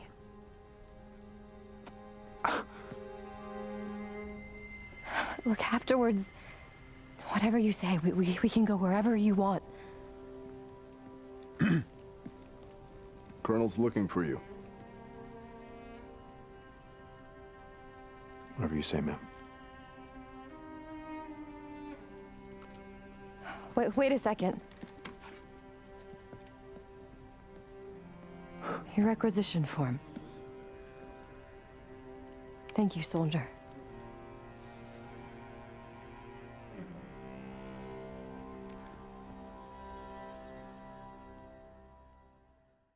You know, I hate to be nitpicky, but like the door was wide open and the guard is like right outside, so like maybe why don't they try to like make it more low key? Why are they talking so loudly in the tent? Like you don't want to blow your cover. If there's a door, maybe close it. But that is neither here nor there, which means now the only problems are trying to get her out of here safely, surviving the freakers, and finding Skizzo to get revenge. The following days are mostly about us running errands as per usual, but running into the door, Deke drops something off for Weaver, who tells us to leave all military bearing at the door. Officers be like, moving back to Sarah, Deacon's not exactly digging that he's living the enlisted life while his wife is living the officer one, and that the only time they ever see each other is when he needs to be her Amazon Prime driver. But Sarah is for some reason so hell-bent on trying to fix the world. She says, sorry, then gives Deacon another thing to go get, but says thank you for staying. I mean, yeah, like if I was looking for my wife for like 2 years and it turns out she was in a camp and she wanted to stay so she could figure something out, like, yeah, why not? Going into medical, Jimenez asks Deacon who he rode with back in the day, and he tells him not to lie. But he also mentions that he was from East LA. I knew he was from LA. La gente de Los Angeles siempre mix their Inglés con their Spanish, y la otra cosa, su acento bien angelino. But he basically said he was about that life. He grew up patching foods up in the hood, so he knows that Deacon didn't get that burn from a wooden stove. Like, I mean, be real, a wooden stove. But I guess, on the fly, I guess that was a good answer. Before Deke dips, Jimenez tells him that when the apocalypse started, all the neighborhoods came together to fight the freakers. It wasn't important who you were affiliated with. Humans stood together. But I think he's essentially trying to let Deacon know that he can trust him. Moving on, learning that Taylor was kidnapped, Deacon goes to save him. Tracking him to this camp, he could snipe everybody here and stop his ear from getting cut off. But Deacon doesn't do that. I'm not telling you shit. Come on! Let's do this. Cut up! Can you hear that? Oh! Get him the fuck out of here. Come on. What do you think? Maybe we could turn this in at that army camp. Get some credits.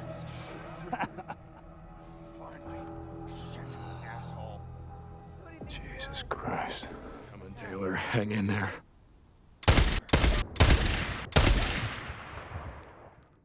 How you doing, Taylor? I don't know why Taylor didn't just tell him. Like, his loyalty isn't that deep. And plus, what are like a dozen regular dudes gonna do against an army? It isn't worth the torture in my opinion. Sniping them, saving him, we head back to base. Weaver, I swear to God. What, are you afraid of a little competition? Get out! Is there a problem? Ma'am? It's just a friendly discussion, Corporal. Lieutenant. What was that all about? Nothing, it's just... Weaver, he thinks that the answer to everything is just to burn it all to the ground. God, fuck him. Yeah, fuck him. Here. Thank you. No, don't. What now, Deacon? Thank me. Don't thank me. Every time you thank me, I end up outside with another one of your bullshit requisition forms. My bullshit. That's what you think this is? That everything that I'm doing is just bullshit? No. Of course you didn't mean it. I don't understand why you're still here. Well, then let me enlighten you. I spent the last 2 years killing freaks. One by one, up close. So close that I could smell the flesh rotting between their teeth. So if you're working on something here that's gonna take them all out at once, fuck it, I'm in. But if you don't want me here, you know what? Just give the order, ma'am. Deacon, wait. I'm sorry, okay? Look, I do need... I just...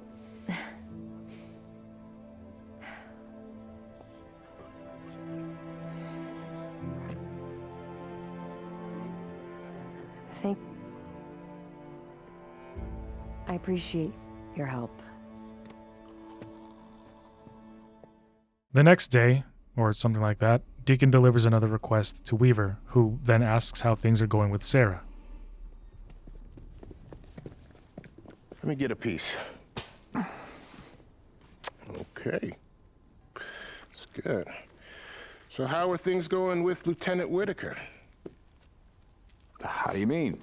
I see you coming and going, man. You're doing a lot of runs for her. Yeah, I'm just doing my job. Okay, man.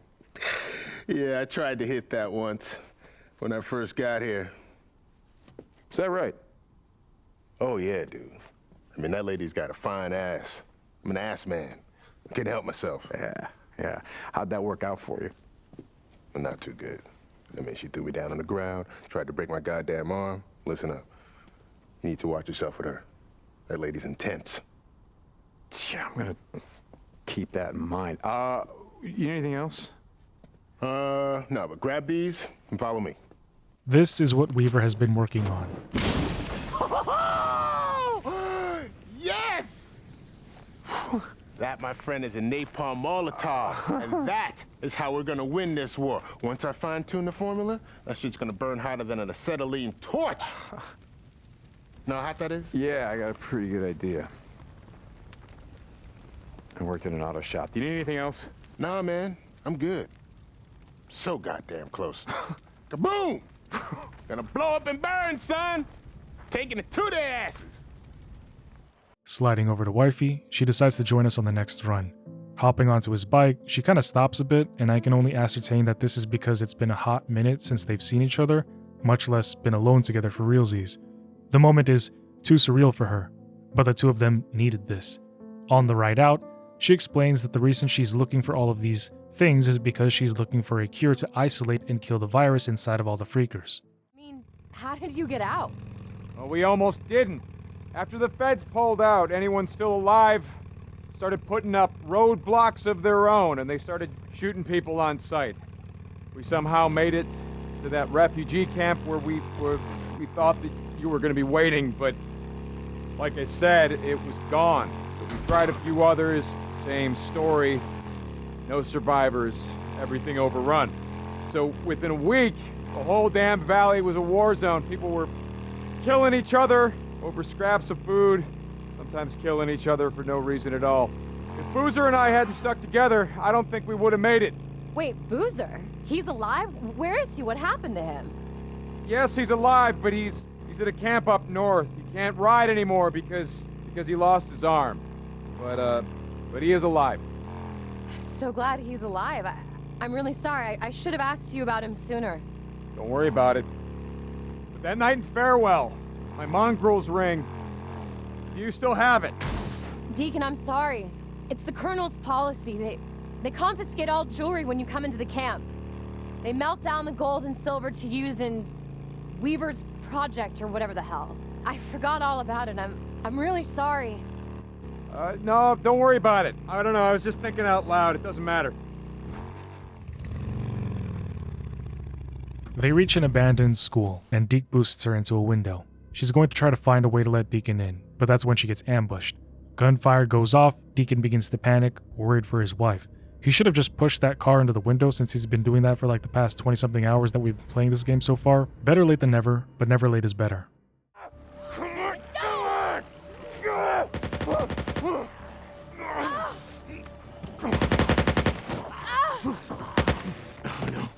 No. Oh, Sarah. God damn it, Sarah. Sarah! No, damn it. No. Sarah!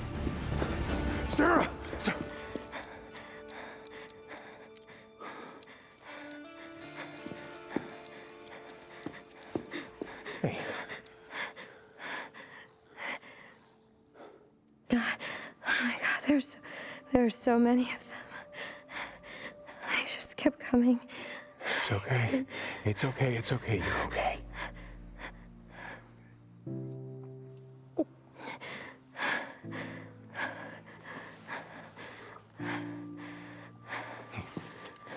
Come on. I'm fine. Come on, we're almost there. Poor Sarah. Must have been traumatizing. But entering another room filled with the dead, Deacon wonders what happened here, since there was no evidence to suggest that they were shot or attacked by freakers. Sarah picks up a red Solo cup, takes a whiff, and realizes it is hemlock. Everybody here decided to go out on their own terms than to wait for the apocalypse to take them instead. Tragedy. However, when one falls, we continue. Sarah finds the centrifuge that we came out here for, a machine that spins things at high speeds in order to separate materials. Back at camp, Sarah goes to do her thing, and Deacon heads over to the Ripper dock. But Taylor, of all people, is apparently on guard duty. This guy, who got captured, doesn't know the first thing about gun control. He's the guard. Slamming the door on him and heading in, Jimenez says that the arm's healing just fine, but then asks to go out into the field with us. He misses it out there. Deacon says he's cool with it, but Garrett walks in and denies him that freedom because of how valuable he is as the only doctor for the camp. So there goes that. Later, Sarah needs another piece of equipment, but doesn't even know where to look. However, Deacon's got an idea. Her old lab. God, you think I would learn? I actually think I know where you can get one. Really? Yeah, your old lab, Cloverdale. Okay, yeah, that's great. All we have to do is find a way over the mountains. Yeah, you're right. That would be impossible. My God, you know a way over, don't you? Good, you can take me. Is that an order, Lieutenant? Yes. No, no, it's not an order. Which is it? Well, I don't know. Are you gonna take me or not? Dress warm, pack light. Hey, Deke. Oh my God, if you say thank you one more time,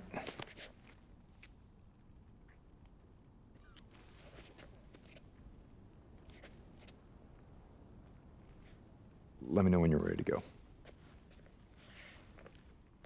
Going somewhere, Lieutenant? Colonel? Captain? Yes, we're heading out to retrieve a piece of equipment that I need. I see. How's your work progressing? Good. Good. With Corporal St. John's help, I've been able to make some good progress. Thank you for assigning him to my project. Well, Lieutenant Weaver's also been making progress. He says he'll be ready to test his chemical weapon by the end of the week. I heard. Mine will be ready soon.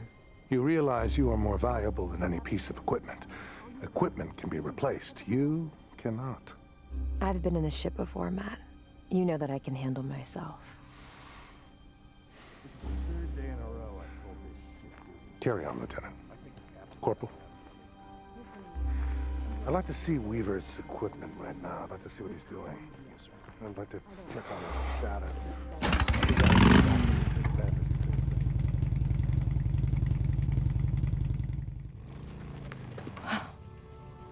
Wow. I never thought I'd see this place again.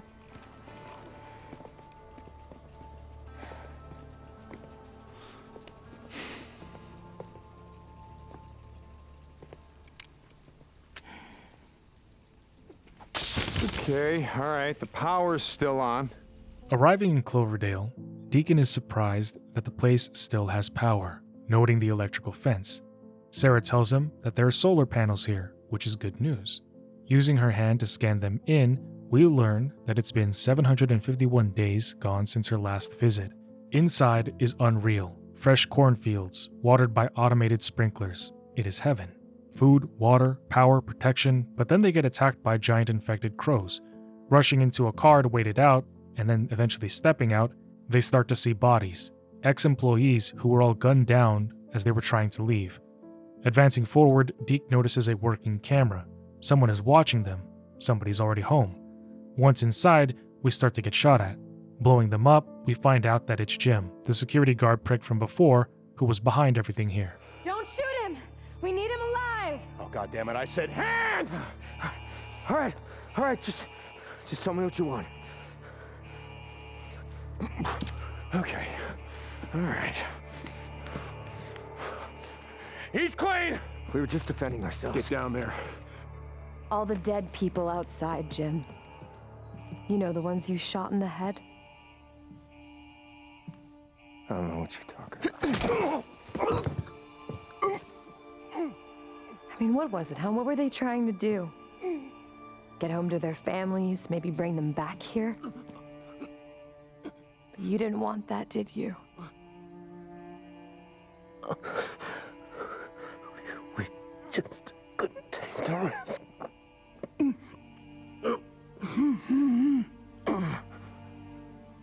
Get up. Wait. I can't. Don't make me. Jim, I'm gonna count to 3. No. 1. You don't understand. 2. Look, don't do this! 3! Open the goddamn door! All right!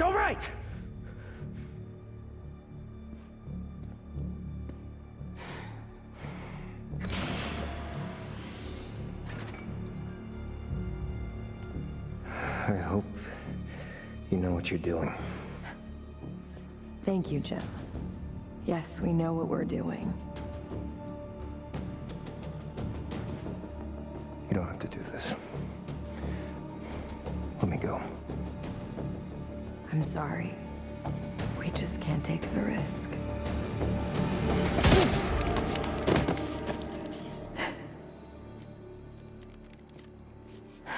Come on. I want to get the hell out of here.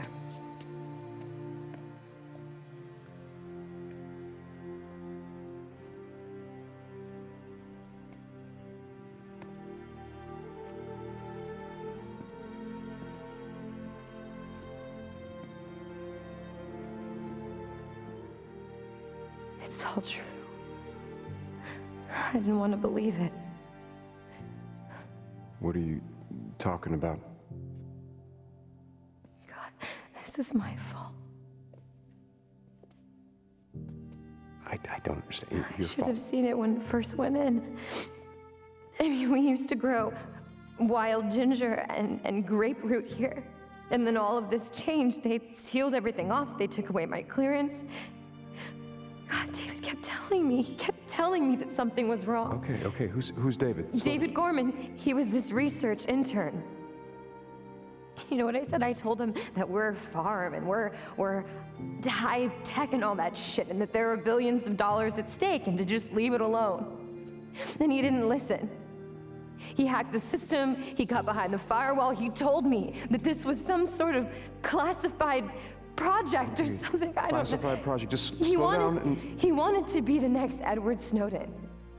You see, he wanted to blow the lid off of this entire thing. David Gorman exposes the evil empire and saves the world and all that shit. And I didn't listen to him, Deacon. I told him that he was being paranoid.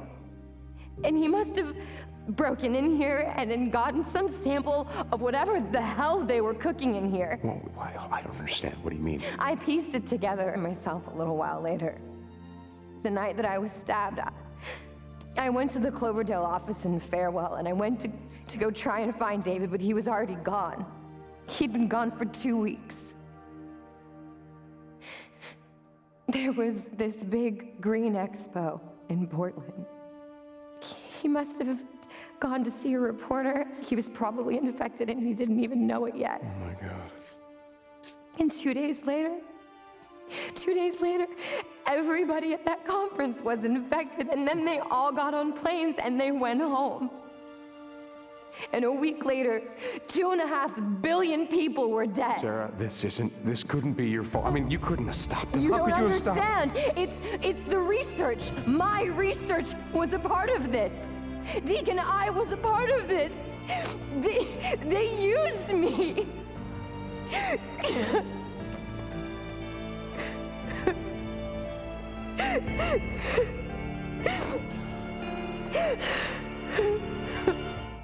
Hey, hold on for a second. The electric fences, how would I turn them off? The power relays are in a building by the greenhouse is why.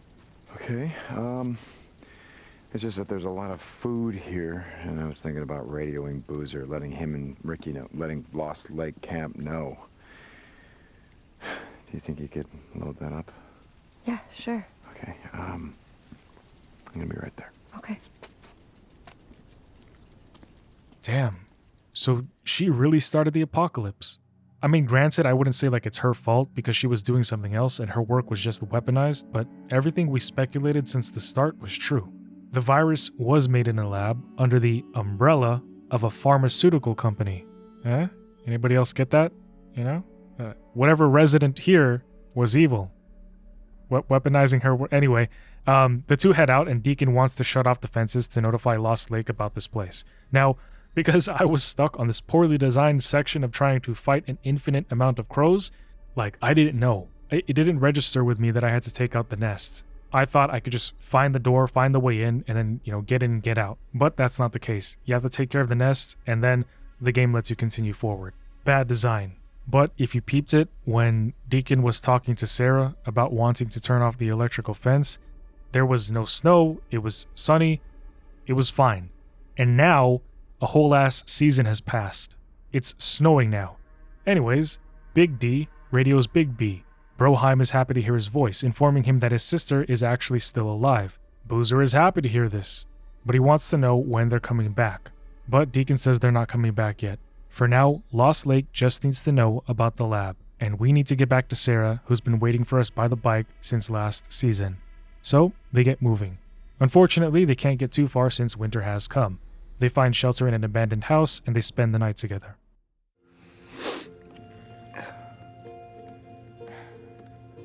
Everything I had is soaking wet.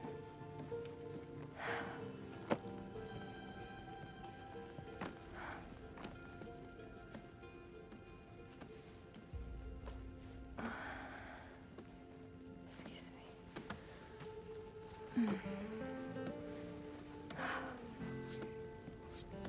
I never thought I'd get warm again.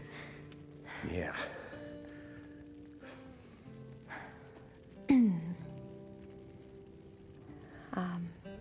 Did you want to eat something, or?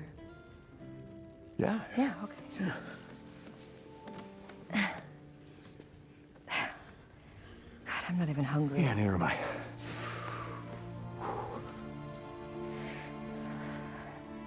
You cold? Come here, come here.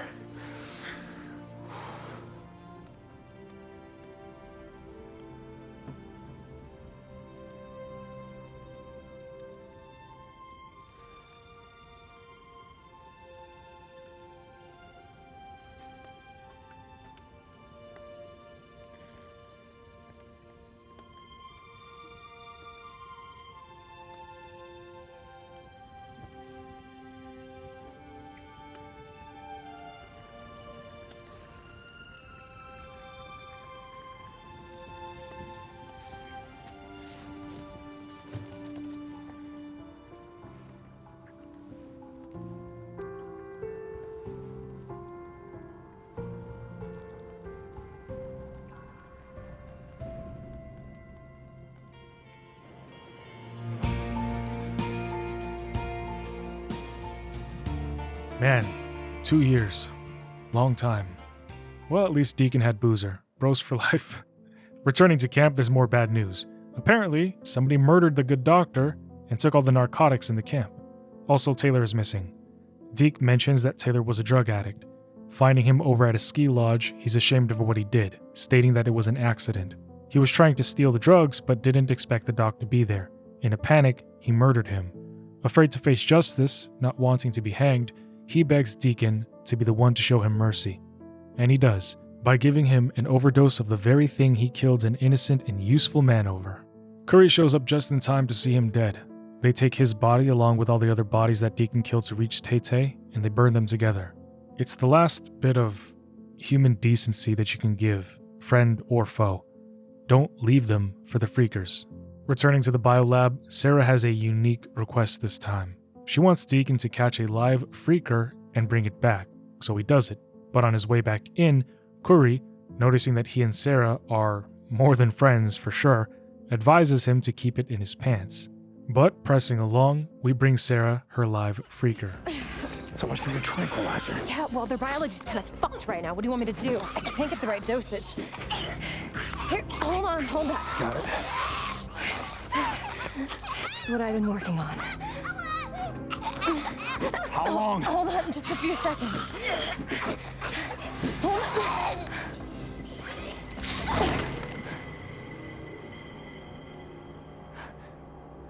Oh, shit.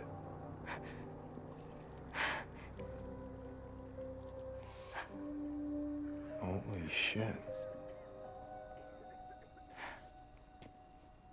God damn. Well, I don't know what you put in that. That shit went down fast. Damn it!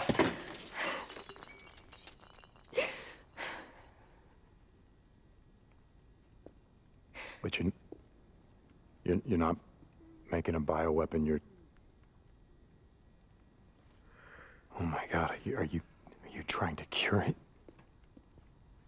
I thought that once I got the original cell line from Cloverdale that I could create antibodies for the virus and I could reverse engineer it. Jesus.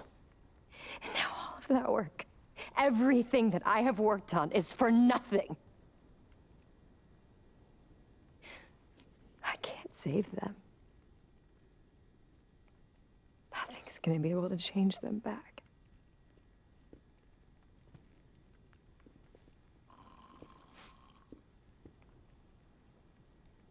So get up, dust yourself off, try again.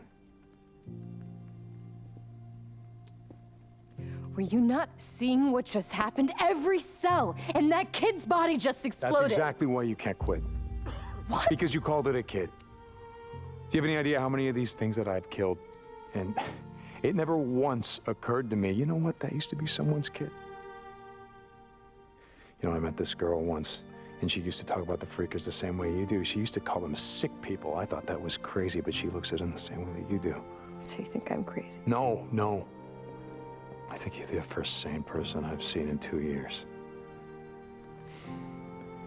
You know, I still remember the night that I lost you, but I'm starting to realize it wasn't the night that I had left you on that chopper. It was the next night. Me and Boozer, we rode into that refugee camp that you were supposed to be waiting at, right? Except there's freakers everywhere. The choppers are on fire. There's people screaming, so many people. And so we fought, and we won, and what did we get? Bodies. Bodies everywhere. And I checked every corpse, every face. There must have been 1,000 of them, maybe more. I checked every single one. That was the night that I lost you. And Boozer, you know, he was just trying to keep me together for the next 2 years. But I didn't give a shit about any of it. And then I see this N.E.R.O chopper flying around in the sky, and I start to feel something. I'm thinking, you know what? Fuck you. Fuck you. Because even if she is alive, you know what I'm gonna do? I'm gonna find her, we're gonna ride away, we're never gonna look back. Because I don't wanna be part of some militia. I don't wanna fight in a war, and I don't wanna live in some camp. So why are you still here? Because of you. All of this, seeing how hard you work, seeing how dedicated you are. Most people out there, they're just trying to survive, and here you are. Trying to save the goddamn world. Yeah, well, I'm not doing a very good job. So you get up, you dust yourself off, and you try again. We're going back to Cloverdale. They got better equipment. We're gonna dig into their research deeper. You would do that? You would help me? Yeah, I would. I would, because you believe in this. Don't give up.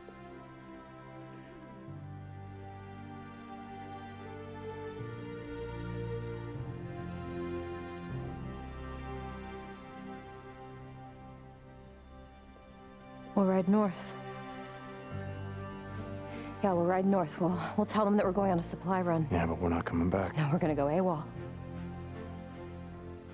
You know, if they catch us, they will hang us. Then we hang together. Ma'am? Yeah. Deke, Colonel wants to see you. Be right there. Pack up what you need, I'll be back. Thank you. Yes, ma'am. Finally, it's time to get out of here, and Sarah's going to be able to complete her research in a proper lab with proper equipment. Time for the great escape. Except, Garrett has a task for us. You see, Weaver's prepped his napalm Molotovs for testing, so they want Deacon, who's supposed to be escaping with his wife right now, to take down a horde all by himself. Which he does, easily.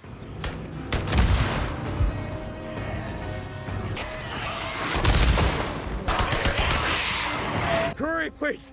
Please just tell me that's all of them. I can't believe it. You did it.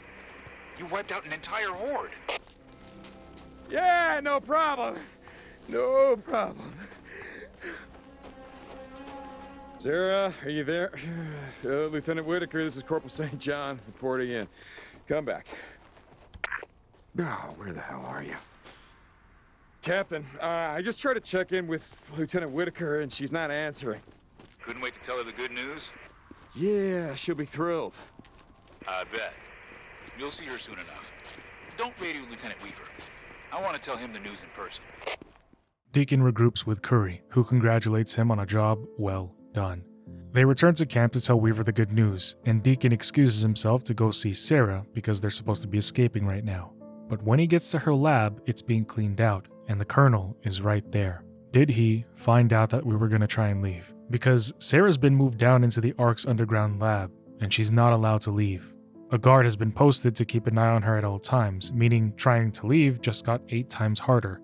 The following deliveries that Deacon makes for Sarah makes it clear that she's no longer working on a cure. He's bringing her poisonous hemlock. Sarah says that there's something different with Garrett. He's no longer a sane person, and they need to make their exit as soon as possible. However, they can't do anything right now. So while they wait for the right plan and chance, O'Brien calls Deacon once again. The Freakers are evolving faster than anybody could have ever expected. He's talking millions of years worth of evolution being made in a matter of months. They have even started to observe Freakers communicating with one another like bees and ants. O'Brien's team had been tracking a mutated Freaker when they suddenly lost contact with the men following it. He sends Deke to investigate, who only agrees on one condition, that O'Brien gets him and Sarah a ride out of the militia camp once this is all over.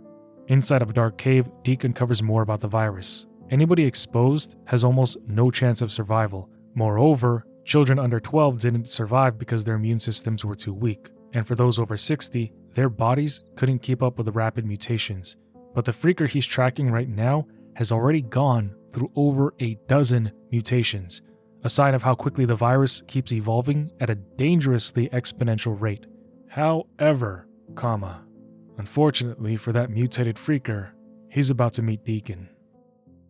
Brian, I found your last man. ID reads Cooper. Copy that. Oh, Jesus. Hold up, he's still alive. Hold on. Hey, Cooper. Hey. Right here. We're gonna get you out of here, right, pal? Cooper, come in. Sorry, shoot. Went south. Team's down. Come on. Oh, Jesus. What's going on, Deacon? Cooper! His legs are broken. Hold on, stay with him. I'm sending in another team. No. He's compromised. I'm not gonna make it. Hey. Let me talk to Jen. Get Jen in here now! Cooper, what the hell did this to you? What happened?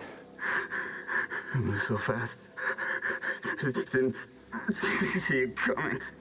Are you telling me that a freak did all of this? Reacher. The Reacher. Cooper, are you there? Jen?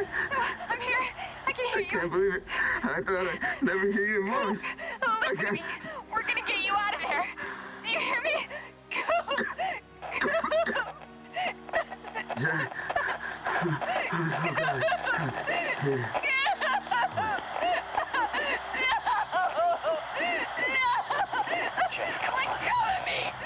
Get her out of here! He's gone. Copy that. O'Brien out.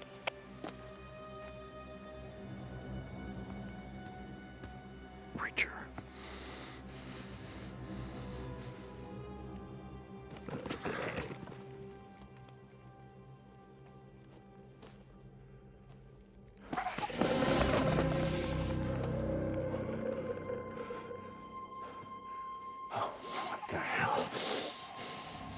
So what the hell am I dealing with here, O'Brien? Talk to me.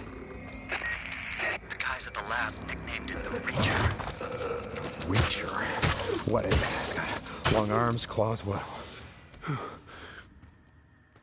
Oh, Jesus.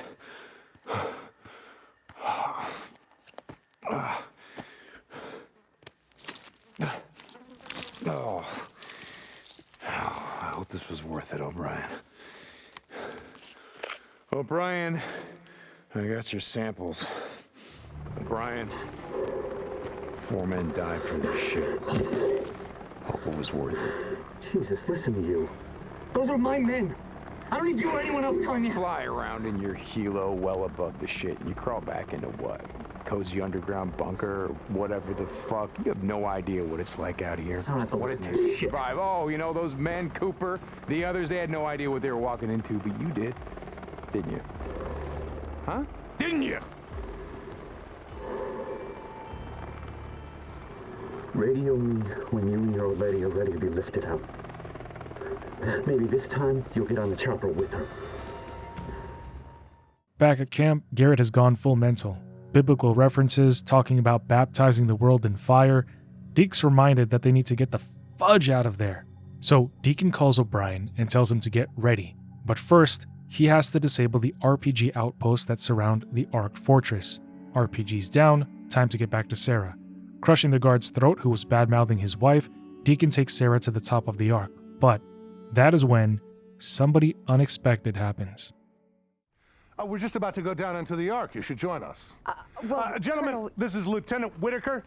She heads up part of the research team that's exploring ways to use poison to defeat our enemies. Traitor! What the fuck? Wait, stay back! Chopper! Chopper! Shoot it! Open fire! Open fire! Let it get away! What's going on?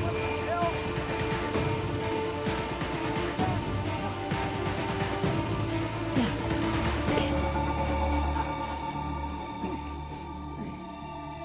Matt, I was just trying to tell you Don't that we listen were to going her. on a supply He's a run. murderer and a spy. Why would you Do listen remember to that him camp over I told me? you about? You know I am Matt. Mike, the leader of that camp. Lost Lake sent this him is here. full of shit. I'm telling you. I've never even met this motherfucker. Colonel, you've got to believe me. Enough!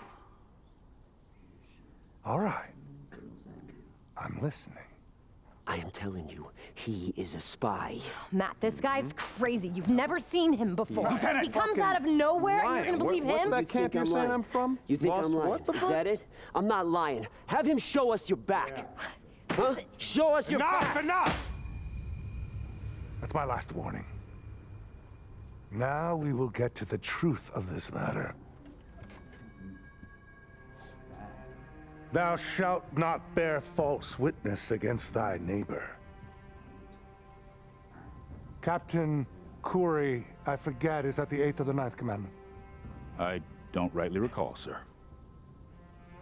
Tell me what you saw, and don't lie to me, son. I'll know. At Lost Lake Camp, he attacked a woman. What the fuck are you talking? He wasn't wearing a shirt. Son of a bitch has a tattoo covering his back. Some satanic shit. It's some kind of dog, a dead dog chewing through a chain or something, like it was nothing. I pulled him off her. He was drunk and we fought like hell, but who knows what wouldn't have happened if I hadn't have been there. You make him show us his back, and you will see who's lying. I'm sorry, Colonel. This shit is just so crazy. Turn him.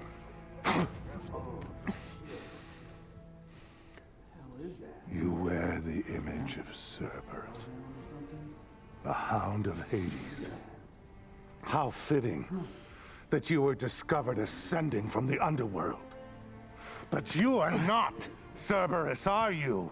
Deacon St. John. He's lying. You hide behind angelic names One of the truth and clothe yourself in lies. He got kicked out You are Judas! And what about you, Lieutenant? How convenient that you were with the Drifter when the N.E.R.O helicopter came by. Colonel, I do not know what you're talking about. You were in a N.E.R.O camp that was overrun. How long have you been spying on us? How long? Matt, I promise, I haven't been... More lies! I expect this from Drifters. I expect men like him to betray me. But an officer? Colonel. It was me! It was me! Colonel, I lied. If you look in my pocket, you're gonna find a radio. Because I called them. I called them and I lied. I lied to the lieutenant. I told her that, I needed her to help me check a shipment, but the truth is, I just needed a hostage. Deacon St. John, Drifter, are you there? This is N.E.R.O. This is O'Brien, Drifter. I'm sorry. Corporal St. John is unavailable right now. Wait, who is this?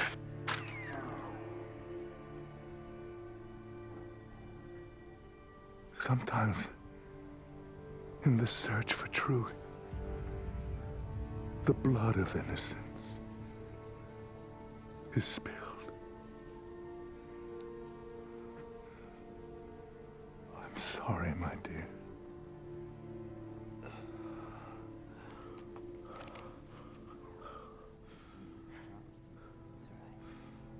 Release Private, Sarkovsky, was it? Yeah.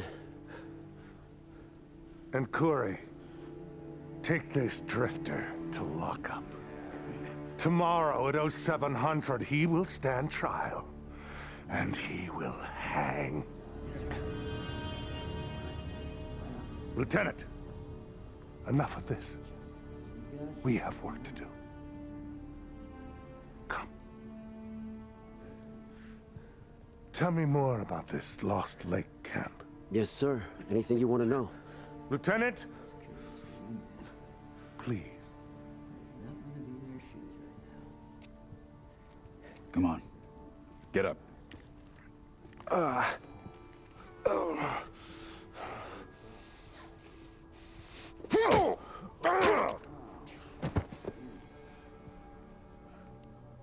like Corey's reaction here. His hands kind of go up, and he's like, bro, what the fuck? But yeah, that plan was botched. To be fair though, even if Skiz wasn't there, Garrett and the others were. And I also gotta give it to Skizzo. He was able to pinpoint the very best way to manipulate the Colonel through the use of religious references.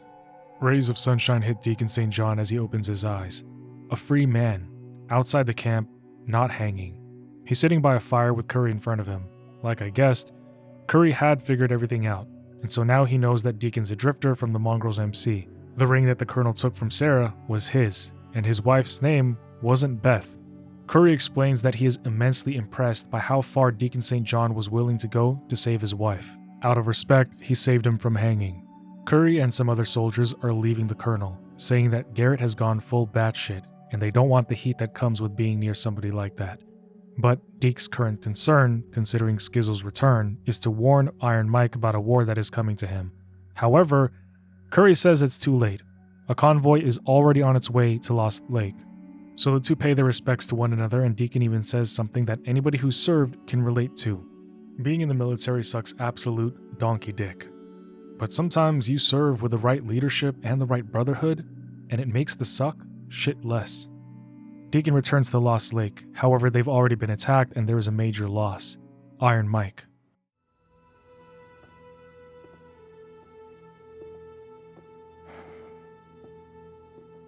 Hey, you lazy son of a bitch, I wanted to see if you wanted to go fishing. We got a camp to feed.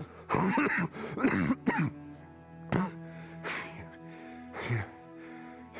found her? Found her? Your old lady? Yeah, Mike, she's right outside. She's here? Yeah. Yeah, look, I couldn't have done this without your help. Okay. That's good. That's good. I want to meet her. It's gotta be a hell of a gal to go through all that trouble. I gotta know like my Elizabeth. Okay. Here, Mike. Here. Mike, I want you to take this. I don't want it. I don't want it. I got it. Here, Mike. Be careful. I was wrong, Deke. No, we can keep this together, Mike. You get back on your feet, you'll see. We're gonna make... I was wrong. I was wrong.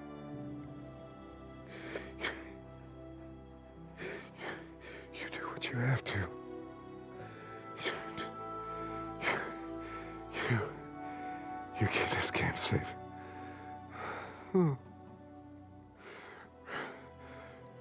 Rookie. Yeah, I'm here, Mike. I'm here.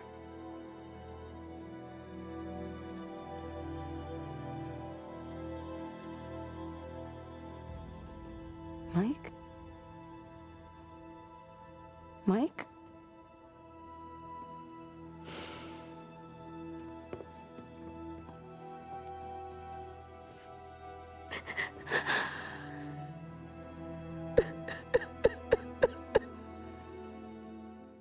Yeah, I really liked Iron Mike. I thought he was a really good character. But he was just so wrong. Hard times call on you to make hard choices. You can't keep your hands clean all of the time, and sometimes people only speak one language. Skizzo and Garrett are about to find out that Deacon speaks this language pretty well. Deacon heads outside to address everybody, but they keep talking, and it's pretty annoying.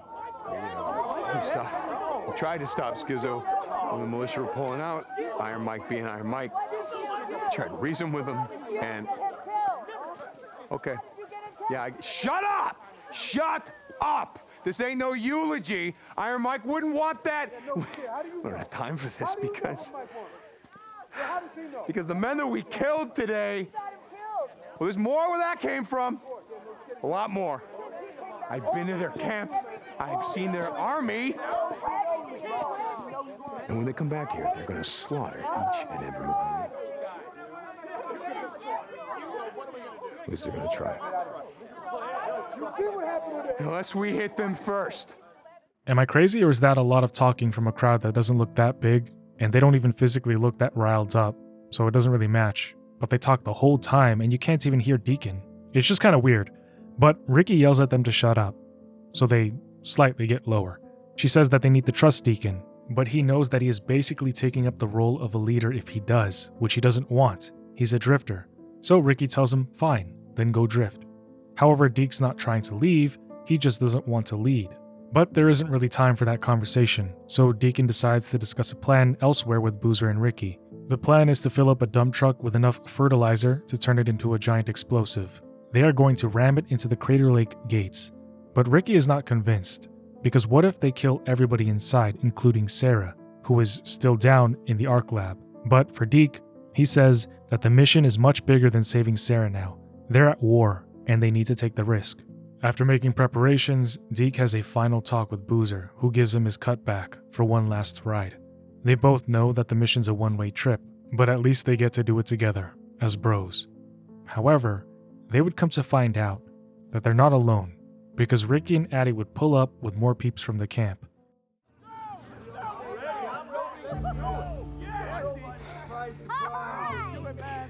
I told you, you can't do this alone.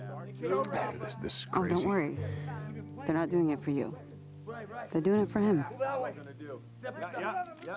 There you go. Come on now. For Iron Mike! Iron Mike! Iron Mike! Iron Mike! Iron Mike!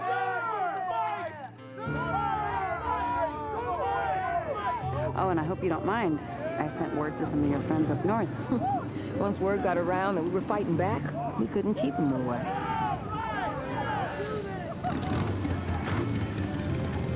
Go! Got word you were planning a little road trip. Stop these malicious sons of bitches from coming in here telling us what to do. Since you've done so much for us, thought we'd come along.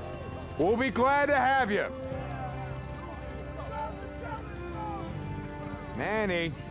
Hey, Deke. Nose down? Nose down. Work hard, they feed you. Take you on damn fool errands. Get your ass shot up. Manny, listen up. No way. No way. I'm staying out of this.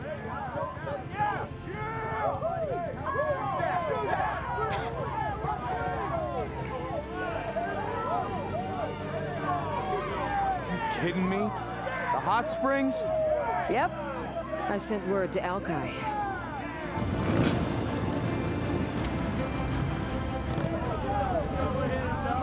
Deke. Hello, Alki. Tucker sends word that she couldn't make it to the fight, but wishes she could be here. Yeah, I'll bet. We wouldn't be here if it wasn't for your help. We're here to return the favor. All right. Okay, well, you guys ready to kick some militia ass? We're ready to ride. Yeah, Deacon!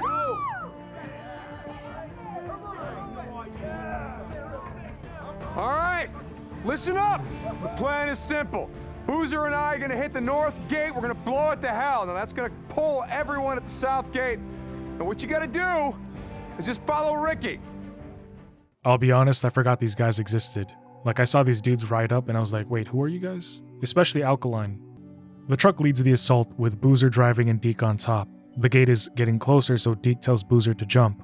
But Boozman, knowing that there is only one shot at this, doesn't want the truck to miss. Time to go! We got one shot at this, brother! Damn it, Boozer. Go. Get your old lady.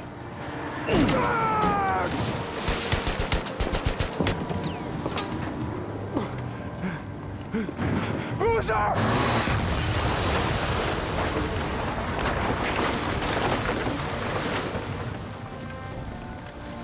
No.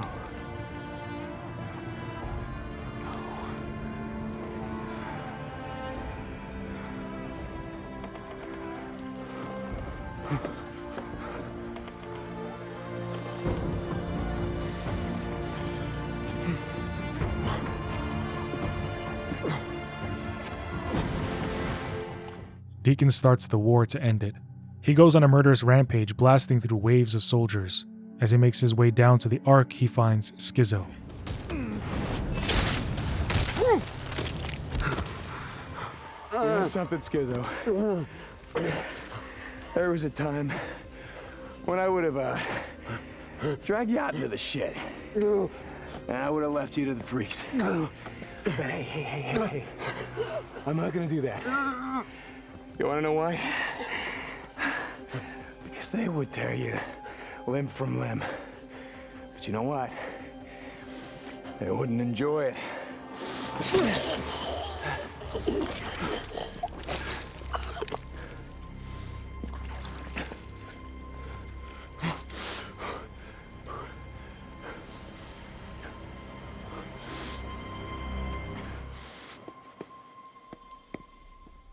Garrett is sitting on a table with iron in his hands. Sarah's next to him. The corporal is unhinged, and he's gone numb from defeat.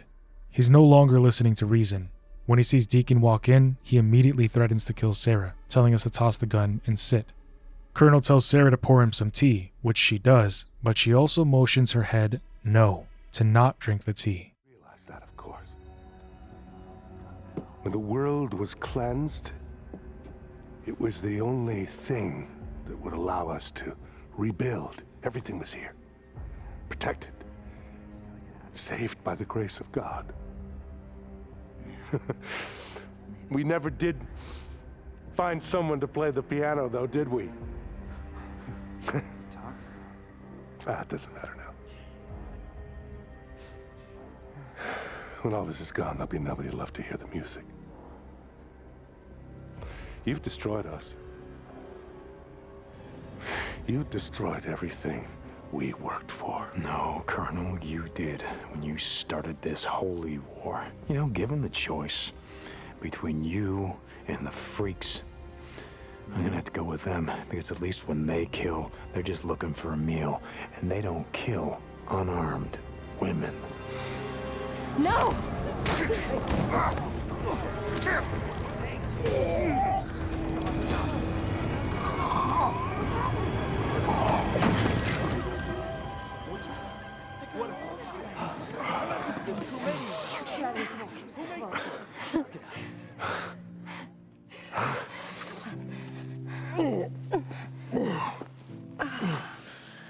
Okay, let's go.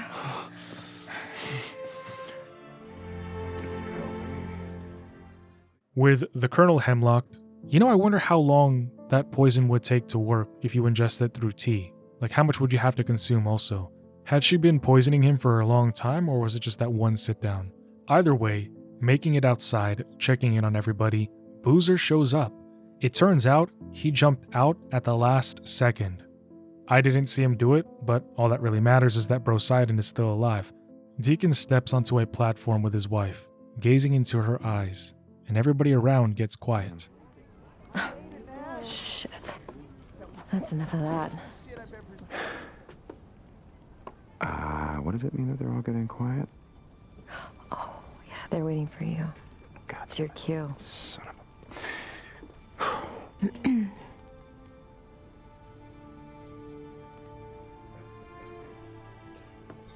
I know we got a lot of rebuilding to do, so I'm gonna keep this short. Look, I'm not a leader. Yeah, right. No, I don't care what you say, I'm not. Yeah, you fucking are. But, you've done something here today. We've done something. Right on, man. Yeah. We banded together to fight. Not because some asshole told us to, but because it was the right thing to do. And you know what? We won. Yeah, that's right, yes. Woo. Yeah, I've seen you struggle to rebuild. I've seen you fight to save lives, to keep people safe, keep people fed. I've seen you sacrifice everything that you have, everything that you are, to make the world a better place. And see, that's why we're still here. Hell yeah. That's why we're still here. Because if we don't have hope for a better life, Right on. or for a future that matters, Yeah. what the hell are we fighting for? Deke. Yeah. You know, Iron Mike, Yeah, Iron Mike! he once said to me Yeah. that we make the world what it is by what we do. Hell yeah. Huh? What did we do? Huh? What are we going to do? That's right, yeah, that's right. See this? Yeah.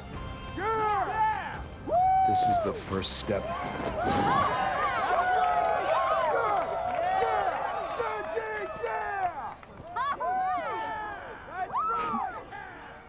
I thought you weren't going to give a speech. Yeah, I screwed up. How the hell was it? You know, it was all right for an outlaw biker. Outlaw biker, huh? Are you ready to ride, old lady? I don't know, depends. Where are we going? Wherever the hell we want.